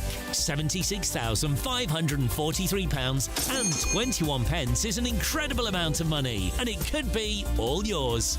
For a chance to win £76,543.21 in tax-free cash, text cash to 63225. One entry costs £2.50 plus one standard network rate message. Or text bonus to 63225. 5 entries cost £5 plus one standard network rate message. Go to gbnews.com/win. Entries start at £2.50. Call 0903 686 3232. Calls cost £2.50 plus your network access charge. Or post your name and number to GB21 PO Box 8690 Derby DE1 9TT. UK only. Entrance must be 18 or over. Lines close at 4 p.m. on the 26th of June. This is a network giveaway. Entries will be pooled. Please check the closing time if listening or watching on demand. Good luck. I need to have a word with the people who comes up with these prizes. Why? Well, it's because you know what they're thinking, don't you? I mean, 765431 sounds great. It's catchy. It's really hard to say in pounds and pence. It is, yes. And every time you've got to really concentrate on it. Oh dear, what a shame. So we need to think of something else that's catchy but easier to say. 100 grand would be easy, wouldn't it? Oh yeah. But I think the powers that might think that's a bit much. My director saying £200,000 would be even better. Well, that'd be good. Maybe at one point in the future. One day we will. One day. Right, in the meantime, we've got the sport. They'll have earned more than that in the boxing last night. It was a clash of the Titans at the Manchester Arena. Who came out on top?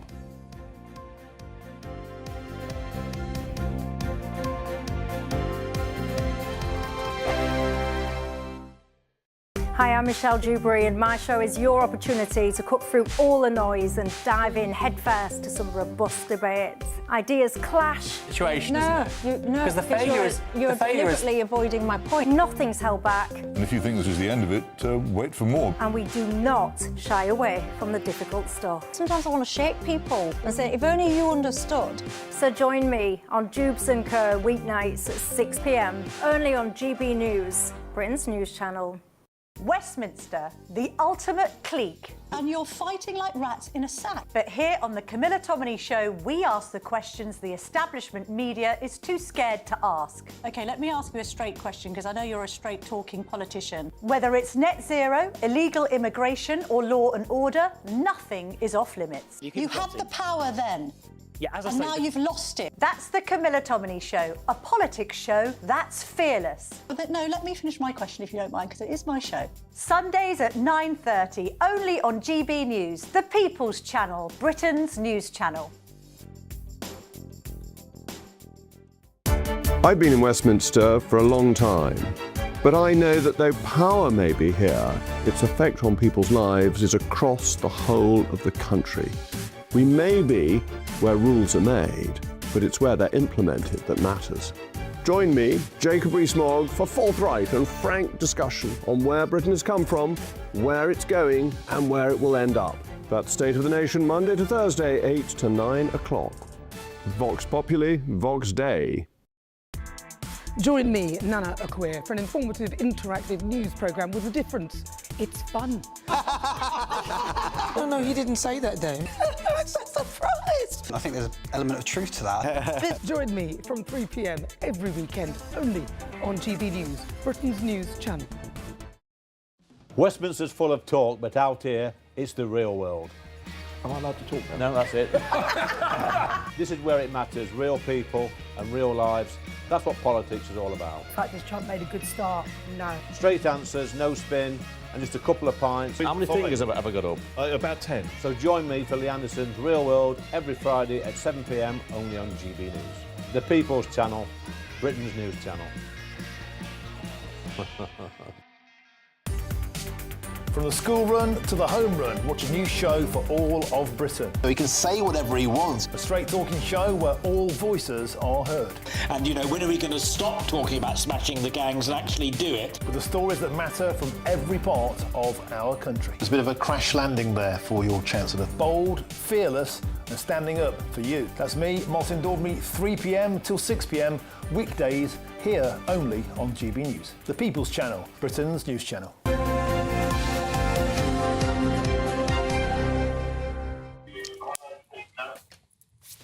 Have you turned it off now? Turned it off now. Yeah. He's been playing with his phone and his watch. And with your watch, he was able to turn on the television at home. And tune it to GB News. That is just extraordinary. Weird. Just in time for the sport. I've got to get one. Just in time for the sport. You thought you needed the viewing figures. All right, let's talk about the Clash of the Titans. Oh, what a fight. Honestly, the most extraordinary heavyweight fight I've seen in many a long year. It was a packed arena in Manchester, the largest indoor arena attendance for a boxing match in history.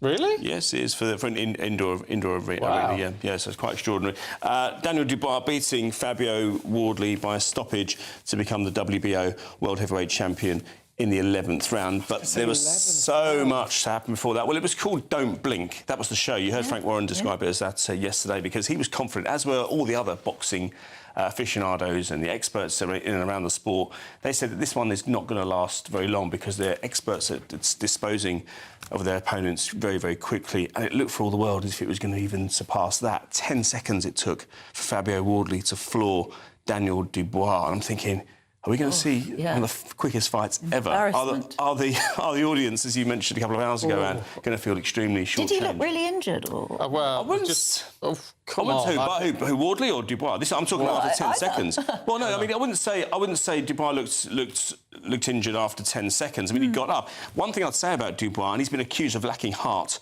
You can't say that about him anymore, by the way, not after last night. But after 10 seconds, yes, of course, no one wants... It's a disastrous start to a fight.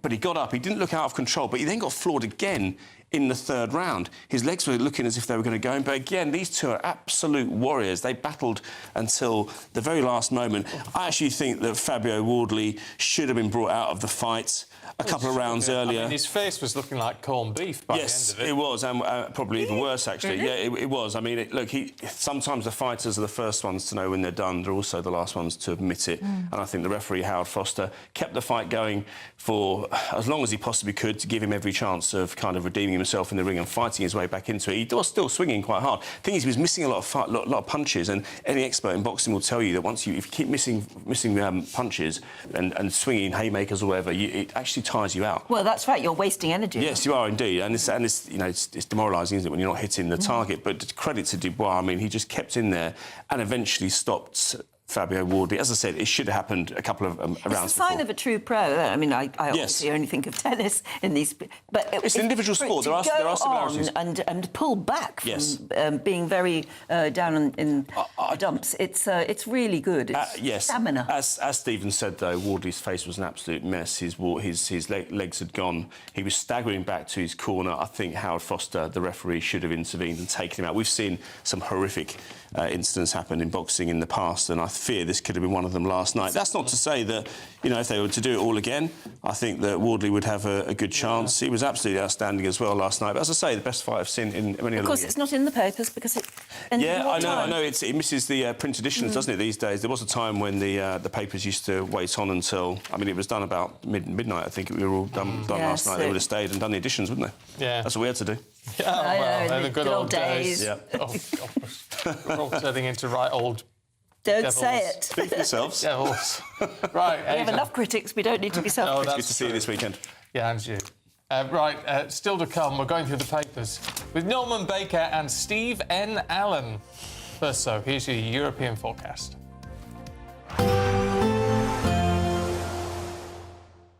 Dinner under the stars tonight? That reminds me of our travel insurance. You mean All Clear Skies? All Clear Travel Insurance sponsors GB News Travel Destinations forecast. Hello there. An unsettled spell across central and southern Europe with some heavy showers and some thunderstorms. These will soon clear parts of Spain, moving into parts of France and also northern parts of Italy. Some real heavy downpours at times and some thunderstorms with some lightning and also some hail. But actually to the south of this rain band, across much of the Mediterranean, should be largely dry with some sunny spells. And that sunshine will continue into next week with temperatures widely in the low 20s. All Clear Travel Insurance sponsors GB News Travel Destinations forecast. As soon as it hits 11 and the headlines come in, the late edition brings you the breaking news from all the front pages. because the news is going to happen. So get a head start today. Patrick Christie's tonight, late edition. Alex Armstrong tonight, late edition. From 11 o'clock every night. Only on GB News, the People's Channel, Britain's news channel. This is GB News, Britain's news channel. I have a feeling that an awful lot of people are going to be quite shocked, as I was, reading the first chapter, where you describe so vividly that moment you were playing when your arm, your body, basically gave up on you, and you say in the book where you suddenly realised you were unemployed. You could not play the cello anymore. The thing is, it was just after 10 minutes of a concert started, a 2-hour concert, and I just suddenly lost the power in my bowing arm. So it was like a humiliating and frightening moment. I just couldn't, the audience there, and, you know, I felt I couldn't hold the bow, and it's just so embarrassing and just horrible. And I'd never known anything like it. I didn't know what was wrong. I knew it was bad. You know your body. Yes. And, I called my wife in the interval of the concert, and you know, I'd been working really hard, and she said, oh, you've probably been doing over practice. But I knew it was more than that. And the next day I had tests on my arm, and things weren't working, and there were no reactions to things. So I had an MRI scan on my neck, and they said there's a nerve that's trapped and is being pressed on by a herniated disc. So I could have had an operation. One surgeon out of 3 agreed to do it, but they said it was very, very risky, and it might not work. So it's not an attractive option. But that's how you start the book. Yes. And I mean, hearing you talk about it now, I do wonder, is that a moment that continues to haunt you? As a musician, I think I've blanked that out of my mind. That actually, I mean, now you mention it. Sorry, but it's there in the book. Yeah, I mean, it was just a horrible, horrible year. GB News, the People's Channel. Britain deserves a newsroom that puts the facts and your voice first. Well, and that's what you get on GB News. Lively debates, lively conversation. And we're not afraid to hold power to account. And each other. So join me, Andrew Pierce. And me, Miriam Gates, for Britain's Newsroom, weekdays from 9:30 on GB News. At GB News, we love to hear from you, our loyal community. So drop us a line at gbnews.com/yoursay. There you can talk to each other and also to the presenters live on air. gbnews.com/yoursay, because GB News is your channel, Britain's news channel.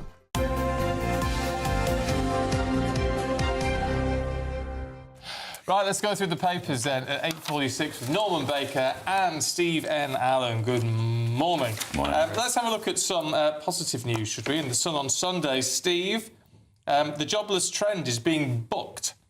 Well, this... in Derbyshire. It's kind of a positive story. It focuses on, in Derbyshire, this school, or academy, as I guess they are now, that has a very good plan to try and get these kids actually into education or employment. They train them about interviews, they work on CVs. I mean, all of this ignores the massive, dark, tenebrous cloud of AI which will take all the jobs, other than some of these manual ones, which robots will somehow replace. But within the story, I don't know, I still find it depressing, because it gives us the stat that 1 in 8 16 to 24-year-olds are these NEETs, not in education or employment or training or anything. And it so just they're leaving school with nothing to offer and therefore nothing is offered to them. Yeah, and it's kind of no way to live this one life. We get one swing at it, and you don't want to spend those good years of your life achieving nothing. No, it's honestly, it's what I think we've gone through such a bad patch of going, well, everyone's going to go to university and go and have a gap year before you go and have a lovely time. You need to be knuckling down and getting on with it. National service. That's what I think. Yeah. I don't know what to make of... Norm, what's your take on these... You get these specialised academies or specialised schools now. I know the one that I used to go to, just comp, is now something about arts and something... I don't understand how that works, because are you left sort of being forced to focus in an area that you wouldn't want to do? No, well, I mean, I think it's all right to specialise when you're maybe plus 16 and you've got drama schools. There was a specialist drama schools, for example, like existed for a very long time, or specialist music schools, because by that time that's what you're doing. You've identified your particular skill and you've gone through, but you need to be able to add up and subtract, frankly, and to speak English properly and to spell. I mean, and those sorts of skills are germane to every job you will have in your life. So you need to have those skills. So specialisation, I think, is a good thing, but only when you've gone through that initial process. Yes, exactly. Norman, what's this in the Daily Star about books? Oh, yes. Well, they've got two stories about books. Steve's got one, I've got one, but or about language, anyway. This is the place called Goodreads, who describe themselves as the world's largest site for readers and book recommendations, and they're objecting to the fact, anti-book language they're objecting to. Anti-book language. They don't like the phrase, throw the book at him. It says anti-book. Anti-book? Yeah, anti-book. And they don't like the phrase, don't judge a book by its cover. They prefer you to say, please do admire book covers which are meticulously designed works of art deserving of appreciation. These people catchy. Stupid. Yeah, well, I mean, I think they're just borrowing from the people for the ethical treatment of animals, who every so often come up with the story of, like, don't use anti-animal language, like more than one way to skin a cat. This week, I think they had a story, they wanted a street to not be named Pork Pie Way in Melton Mowbray, they wanted it to be called Vegan Alternative Way or something. It's just a press release to get in the papers. It's the home of pork pie. Yeah. Exactly. Who would have Vegan Alternative Way as a street name? But it just gets them in the papers, isn't it? So now we're talking about books. The books aren't offended. Do you know what I mean? Literally, they've got a spine, where most of the people these days don't. They have got a spine, that's quite true. That's positive book language. Honestly. All right, let's go. What's your language story, Steve? Le woke. French GCSE is now being changed so that you can use gender-neutral terms, which I think is hilarious. Given the languages, its nouns are split between masculine and feminine, and yet now you will be able to use these gender-neutral pronouns, which I can't even manage to pronounce the English ones, so there's no hope of me working out these French ones. But the French, of course, are saying, no, this is not a thing. So you can... No, that's how they do. You're very good. So what's the point in having a GCSE, a version of the language that the people who speak that language don't speak? It's a bit of virtue signaling. The French, mind you, because everything is le or la in French. There have been movements every so often, haven't there, to actually get rid of the le and la. Well, do you think a French book called Le Livre would object to being Le Livre? Because, of course, books are very sensitive to these matters. Well, they could be. I have to say that I was teaching many years ago English as a foreign language, and you teach what's there. You teach what the people in that country talk. Yeah. You don't impose judgments on other people's languages, which is what we're doing, apparently. I mean, I've never understood masculine and feminine in terms of language, but that's because we don't have it. Yeah. So I've never understood it. But the point is, it's how a lot of these languages work, and therefore that's what you've got to do. It's not actually about anything being masculine or feminine, is it? It's ridiculous, isn't it? I mean, no one looks at a table and goes, that's a dude. Yeah. But it's not. It makes language harder to learn. Although Emmanuel Macron himself has gone against this, which saying that he doesn't like the idea of these gender-neutral uses of French, which is interesting and settles that court case. Well, they're very protective of the language, aren't they? I'm looking at the clock to see how much time we've got. Should we go pester power in the Sunday People, Norman? Sunday People, yes, where are we? Oh, this is kids who are saying to mums and dads, I want an ice cream, or whatever they're saying, and 3/4 of parents give in, apparently, to that sort of pressure. It's called pester power, and it's a real problem. And one of the reasons that a lot of people don't like shopping, with doing the weekly shop, with the children along, because the pester power is appalling. And of course things are laid out, especially to encourage pester power. Well, exactly. There are two problems, I think. One is the way supermarkets and others will deliberately try to pull you into that process and get kids to see the sparkling, shiny things you want to have and put pressure on parents. But the second one, of course, is parents giving into it, which they shouldn't always do. Yes, you need to be a strong parent like you, Steve. Do you know what I mean? So my oldest one's only 4, so I realise I've got more of this to come. But I think I am willing to be the bad guy. Because if you're not, you're ruining the child, aren't you? You get a choice in that moment. Spoilt. Yeah. But, it's not even seen as bad as long as you start it early enough. It's just what Dad's like, Miserable, yeah. You know, if you go shopping with him, no matter how much you plead, he's not going to say yes, so you stop. Yeah. Yes, as long as you start it early enough, it's not you being horrible. And you can't the norm. Yeah, I don't expect him to know it's for his own good, so I am going to be the grumpy one for a while. But it'll pay off in the long run. It will. Ice cream is a top demand, apparently. 45% of requests are made for ice cream. Yeah. You wait till he says, "I want to go to university, Dad. It'll cost you $100 grand." Yeah, it's good. I saved all that ice cream money. Yes, exactly.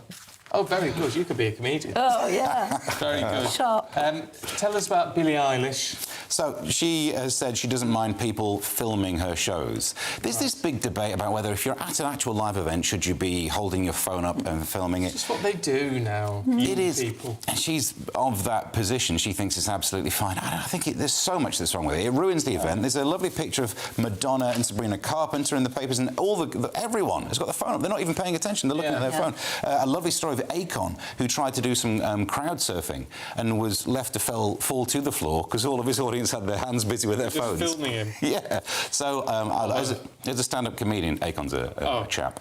I don't know what he's in French. But I tell you what, she's right in a way, just not to get worked up about it, because the sound quality when they get home, and actually being very small and having lots of heads in front of you, it's just not going to be worth it in the end, is it? It's not going to, put her out of business. But it's discourteous, I think, to the artists themselves to have that process going on. It's true.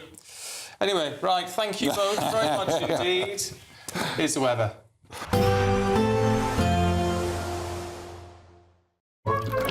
Warm and cosy, with a chance of zero visibility. Boxed Boiler sponsors the weather on GB News.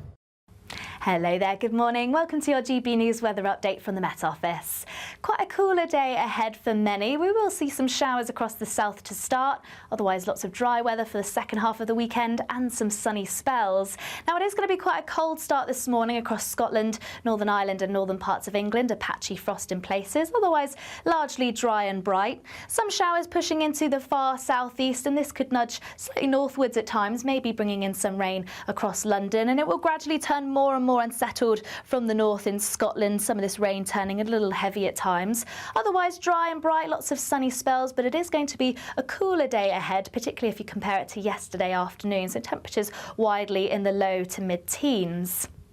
Now some rain to finish off the day across Scotland. This will continue to push its way southwards through the course of the evening, a little heavy at times. Actually across Northern Ireland, northern parts of England, it will be dry, but we could see a bit more cloud across the skies to finish off the day. And it's a fairly similar picture elsewhere across England and Wales, and we could see some rain just linger across the far southeast to finish off the day too. But actually across central and southern areas, parts of Wales, plenty of clear skies through the overnight period, so a colder night to come with a patchy frost. We do have some clouds, some spells of rain sinking southwards, so temperatures not dropping quite as low here. But as it clears Scotland, once again another cold night to come with clear skies and a patchy frost. Temperatures not dropping as low as perhaps they did last night, but most towns and cities in the mid-single figures. So nevertheless, it is going to be a chilly start for many. And a little unsettled at times, some clouds, some showers sinking their way southwards. But actually once this clears, lots of dry weather, some sunshine to follow. And across the south, it will hold on to some dry weather for a time before eventually showers pushing through here. Still feeling fairly cool, temperatures widely in the mid to low teens, but still holding on to some slightly warmer temperatures across the south, highs reaching 17 degrees. Warm and cosy, with a chance of zero visibility. Boxed Boiler sponsors the weather on GB News. Are you dreaming of a ton of tax-free cash this summer? We want to make that dream come true with a stunning £76,543 and 21 pence in cash to spend however you like. Put a new car on the drive or just relax in the knowledge that this year we've got your back.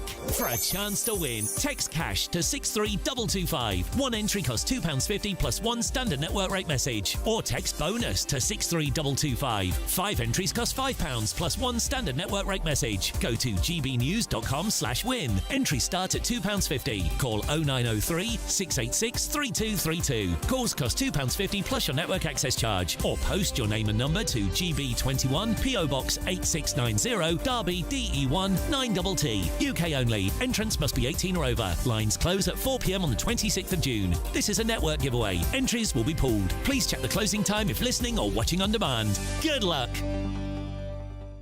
Bold. They are under no illusion. Ray. Are you a human trafficker? Boundless. I've had enough of the nonsense, and I'm not afraid to say it.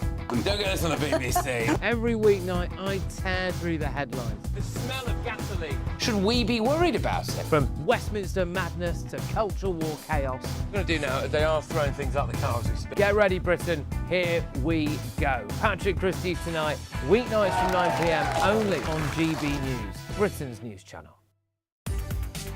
From the school run to the home run, watch a new show for all of Britain. He can say whatever he wants. A straight-talking show where all voices are heard.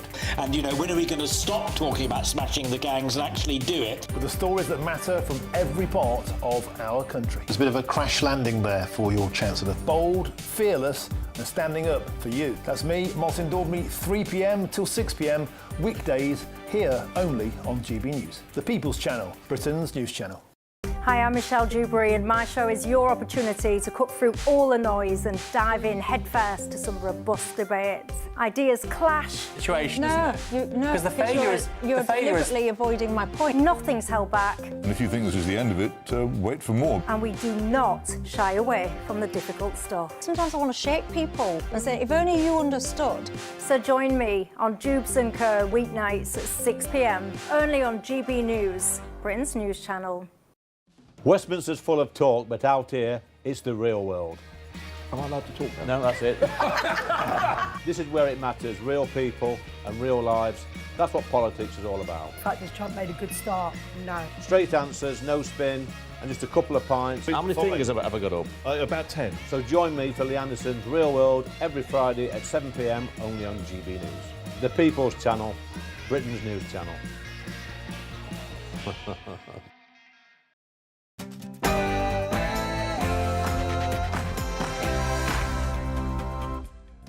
Good morning. A Labour MP threatens to launch a leadership challenge tomorrow.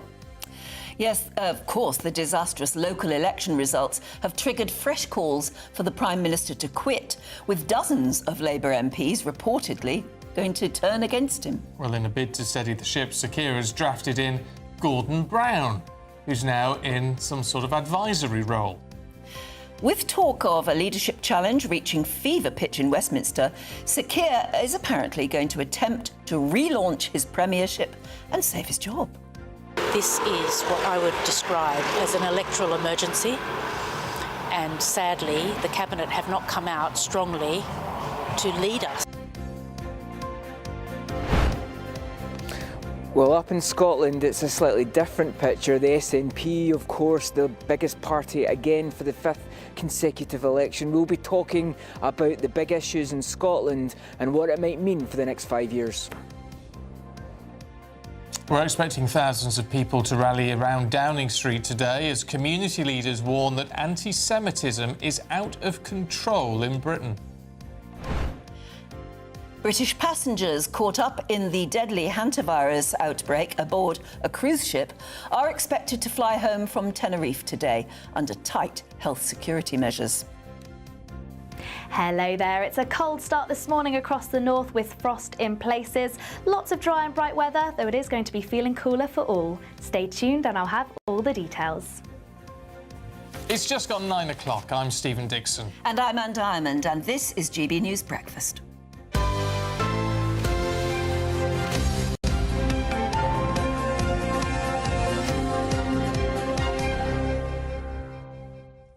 Well, if you thought this last week was bad for the Prime Minister, this current week could be even worse. It must be infinitely depressing for him.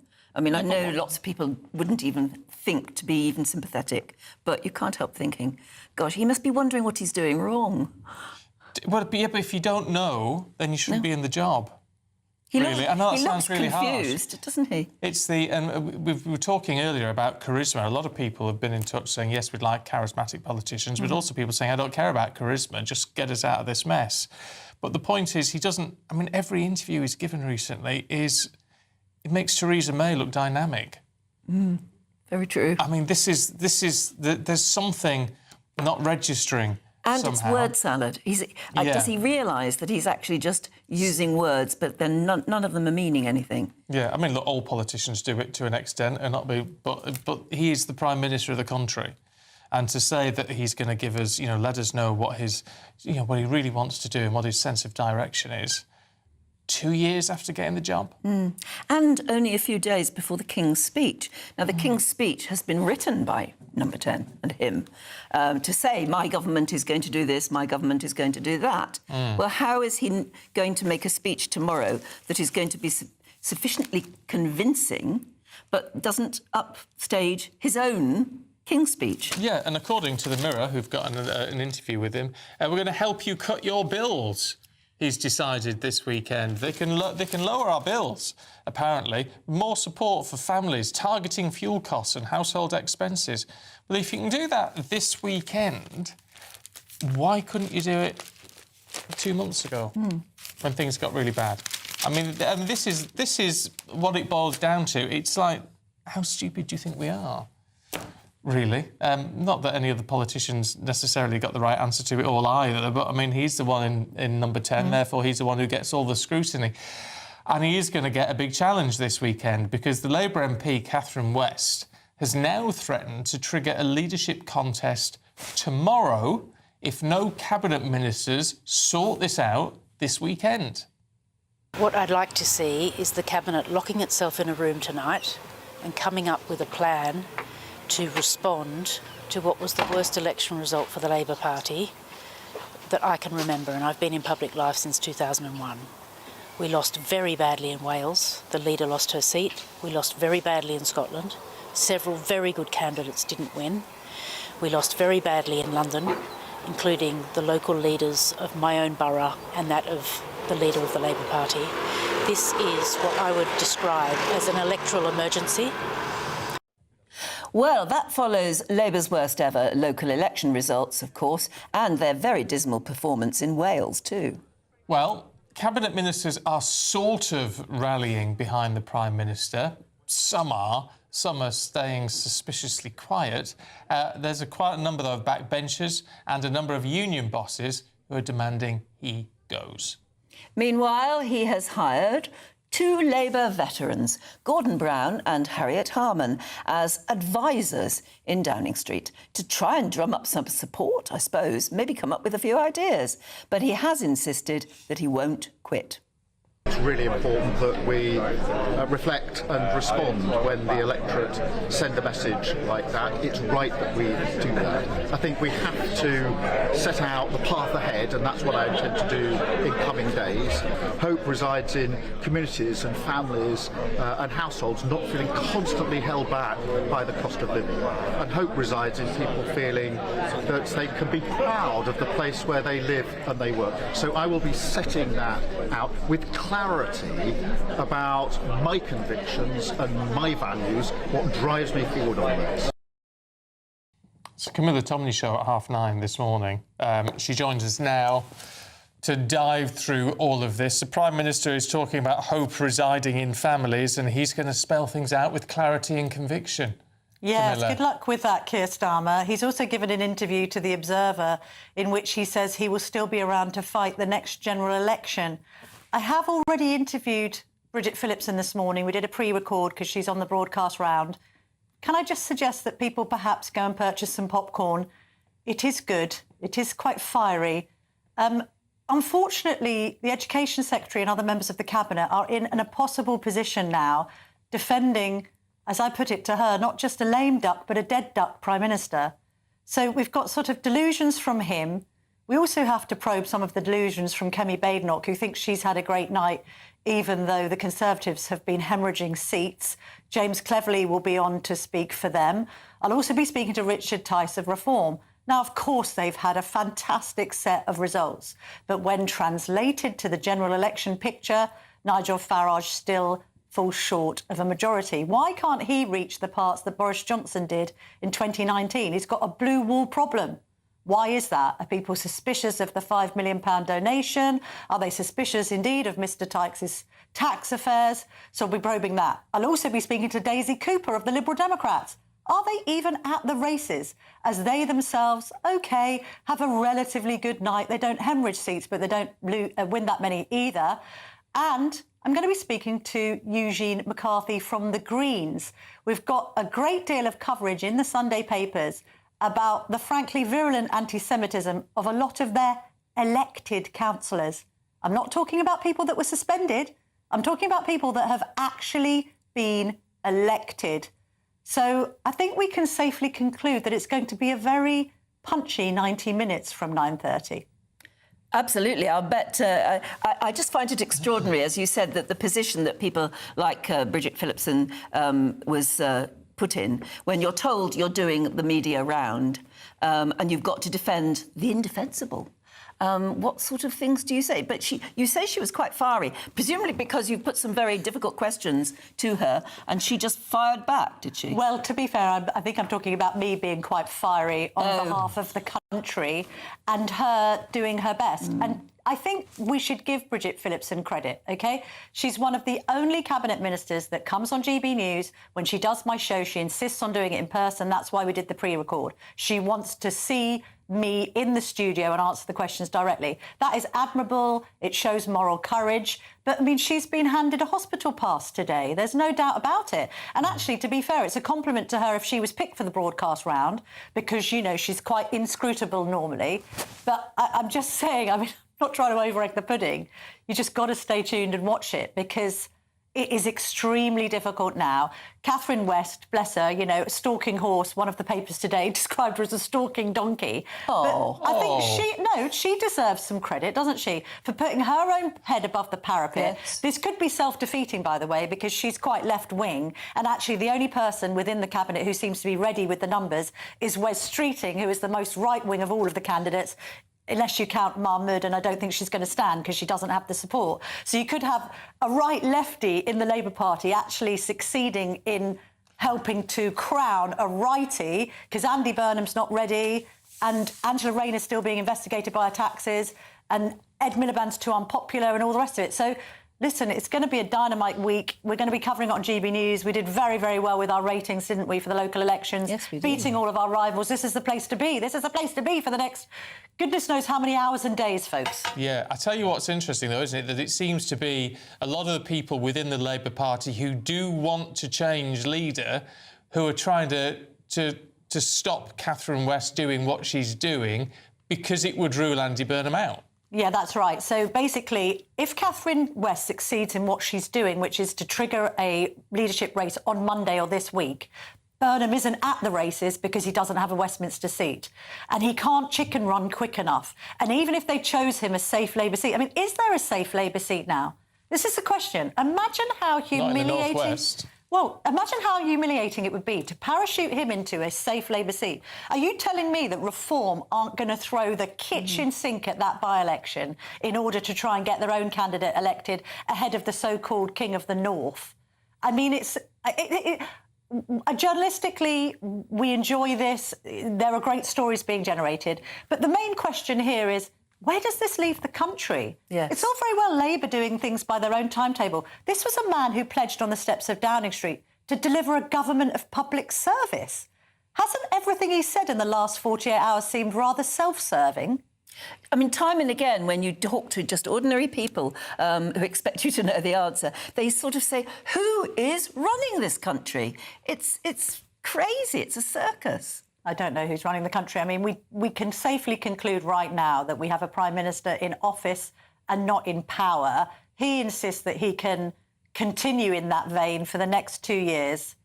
I'm not so sure. But as I say, Stay tuned from 9:30 because it's entertaining and informative television as ever on GB. No, News. we'll buy the popcorn. To that. Yeah. All right, Camilla, we'll see you then. Thanks very much indeed. Well, of course, the fallout isn't just relegated to England. No, absolutely. The SNP is now the largest party in the Scottish Parliament, but has once again failed to secure a majority. Yeah, John Swinney's party has 58 seats, which is a drop, actually, of 64 from 2021. Which will really hurt them. So what are they going to do? What's it going to be like in Scotland? GB News Scotland reporter Tony Maguire will tell us. Hi, Tony. Yeah, good morning. Well, I think the answer to that is going to be much of the same. John Swinney was out in Edinburgh yesterday and says that he wants to shore up the Scottish Government to make it Farage-proof. He's going to extend an invite to Butte House to all the Scottish leaders, but not reform. He fully intends to block out reform and keep them from any of the decision-making process over the next 5 years. Now, President Trump, he put out a congratulations message on Truth Social to John Swinney, called him a very nice man, congratulated him on his win. But I wonder if he would think that he was ever so nice if he thought that, you know, John Swinney, who obviously wants to talk about the democratic process, etc., not actually wanting to one of the parties, one of the joint second-placed parties, to be at the table. You know, it's certainly caused some feather ruffling up here in Scotland. Reform, well, they're obviously taking it in their stride. They have actually hired a special advisor, Malcolm Offord, the leader in Scotland, maybe taking another page out of the book of Keir Starmer, perhaps. But actually, they have taken on a former Labour MP to be Lord Offord's special advisor. And of course, that Greens candidate as well only has 3 years left in their visa and somehow expected to have 5 years in term of office. Quite a lot of talking points up here as the dust settles. Yeah, indeed. All right, Tony, for now, thank you. Absolutely amazing story, that, isn't it? OK, time for the Great British Giveaway now. Your chance to enjoy counting every dollar, every pound in the 76,543 that you'll win and the 21p extra to make it 7654,321. The countdown to your winnings. Here's how to take part.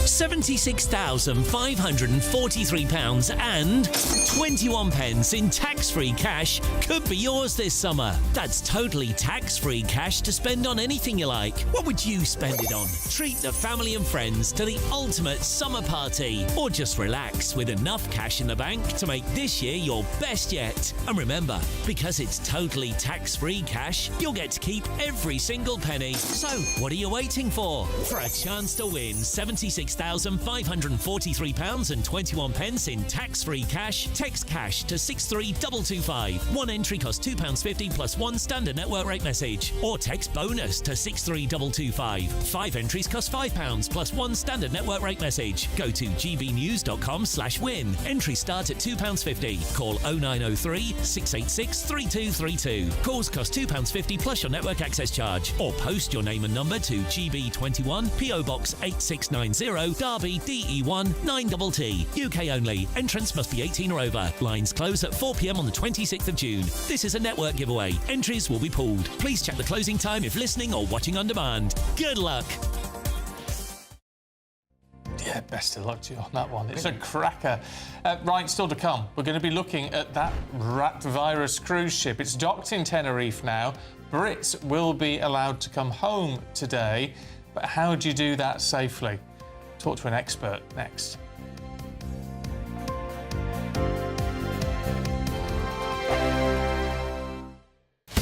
Breaking news, live updates, stories that matter. From the heart of the GB newsroom to every corner of Britain, with our team of dedicated journalists across the UK. GB News Bulletins are there to deliver the latest news that matters to you. Bulletins on GB News, the People's Channel, Britain's news channel. Westminster, the ultimate clique. And you're fighting like rats in a sack. But here on the Camilla Tominey Show, we ask the questions the establishment media is too scared to ask. OK, let me ask you a straight question, because I know you're a straight-talking politician. Whether it's net zero, illegal immigration or law and order, nothing is off limits. You had the power then. Yeah, as I And say, now you've lost it. That's the Camilla Tominey Show, a politics show that's fearless. No, let me finish my question if you don't mind, because it is my show. Sundays at 9:30, only on GB News, the People's Channel, Britain's news channel. You want to know what's really going on in the corridors of power? Labour don't know what to do with you half the time, and that makes you quite lethal in the chamber. Get behind the headlines with Chopper's Political Podcast. Join me, Christopher Hope, as I sit down with the great and the good of British politics. We'll see where this ruling takes us. These are the stories shaping our nation. Chopper's Political Podcast, available now on all platforms. Listen in and stay ahead. I've been in Westminster for a long time, but I know that though power may be here, its effect on people's lives is across the whole of the country. We may be where rules are made, but it's where they're implemented that matters. Join me, Jacob Rees-Mogg, for forthright and frank discussion on where Britain has come from, where it's going, and where it will end up. That's State of the Nation, Monday to Thursday, 8 to 9 o'clock. Vox Populi, Vox Dei. Join me, Nana Akwe, for an informative, interactive news programme with a difference. It's fun. No, he didn't say that, Dave. I'm so surprised. I think there's an element of truth to that. Join me from 3 p.m. every weekend, only on GB News, Britain's news channel.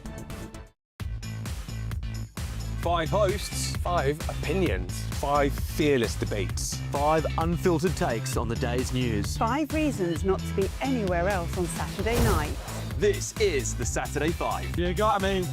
You got me good there. Britain's biggest Saturday night TV show. It's not a bad brand. Yeah. Uncensored. Very, very racy tonight. On the unpredictable. What did she say? Can you translate it for us? And always entertaining. And how can a country go from being led by William Wallace Saturday nights from 6 p.m. only on GB News, the People's Channel. Britain's news channel. You're going to want to stay tuned, trust me.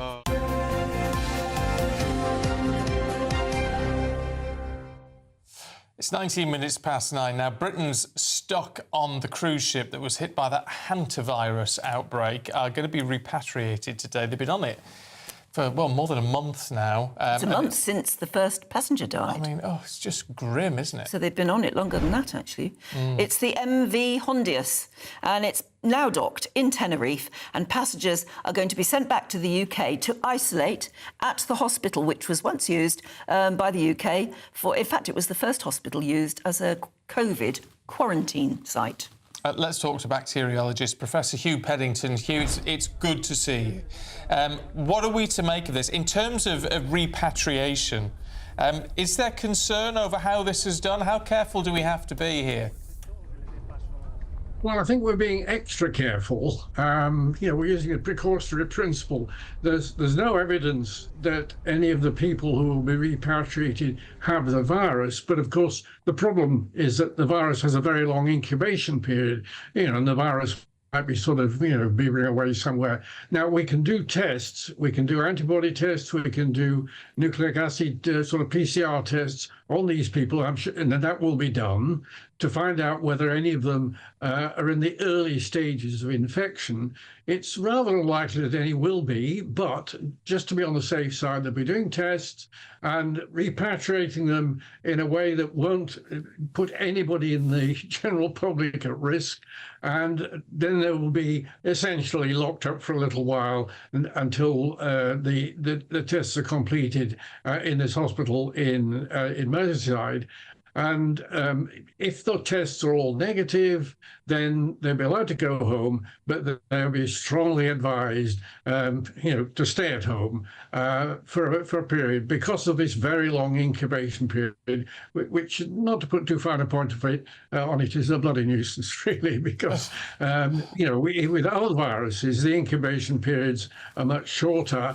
and so you know what you're doing, or you'll know what the fate of the patients is much, much earlier. So I'm confident that what's being done is right. The public is not being put at any risk whatsoever.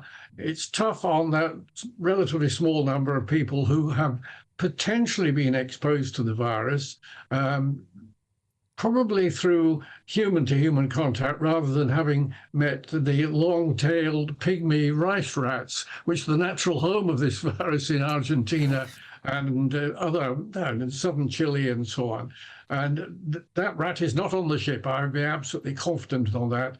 It would be extremely unhappy for the rat to be there because it's away from its natural home. So if there is any spread, it's been human to human, which is quite difficult to achieve because you need very close contact.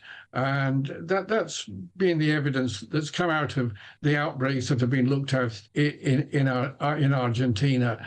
So I'm confident that the right things are being done. The general public is not being put at risk. There's absolutely no risk at all of any kind of pandemic or even localized spread within the UK. But to be on the safe side, those things that we've just discussed are being done. So I'm confident that we can rest assured that we're not going to get the Andes virus. Thank you so much. Great to speak to you and great to hear that come from your lips. Thank you. Yes, it is. It's quite reassuring. Thank you. Right. There's so much politics about, and as we've all been told, it's a cracking Camilla Tominey show today, so don't go anywhere. It's going to be one not to miss.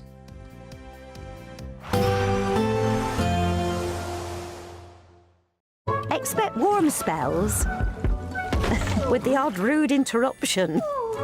Box Boiler sponsors the weather on GB News. Hello there, good morning. Welcome to your GB News weather update from the Met Office.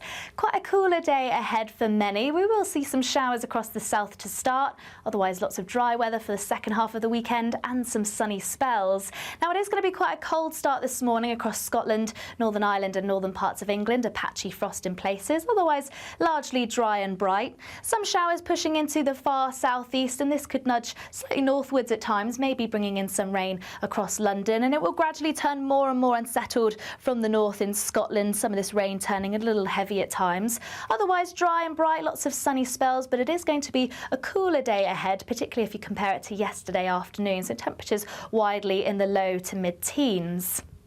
Now some rain to finish off the day across Scotland. This will continue to push its way southwards through the course of the evening, a little heavy at times. Actually across Northern Ireland, northern parts of England it will be dry, but we could see a bit more cloud across the skies to finish off the day. And it's a fairly similar picture elsewhere across England and Wales, and we could see some rain just linger across the far southeast to finish off the day too. But actually across central and southern areas, parts of Wales, plenty of clear skies through the overnight period, so a colder night to come with a patchy frost. We do have some clouds, some spells of rain sinking southwards, so temperatures not dropping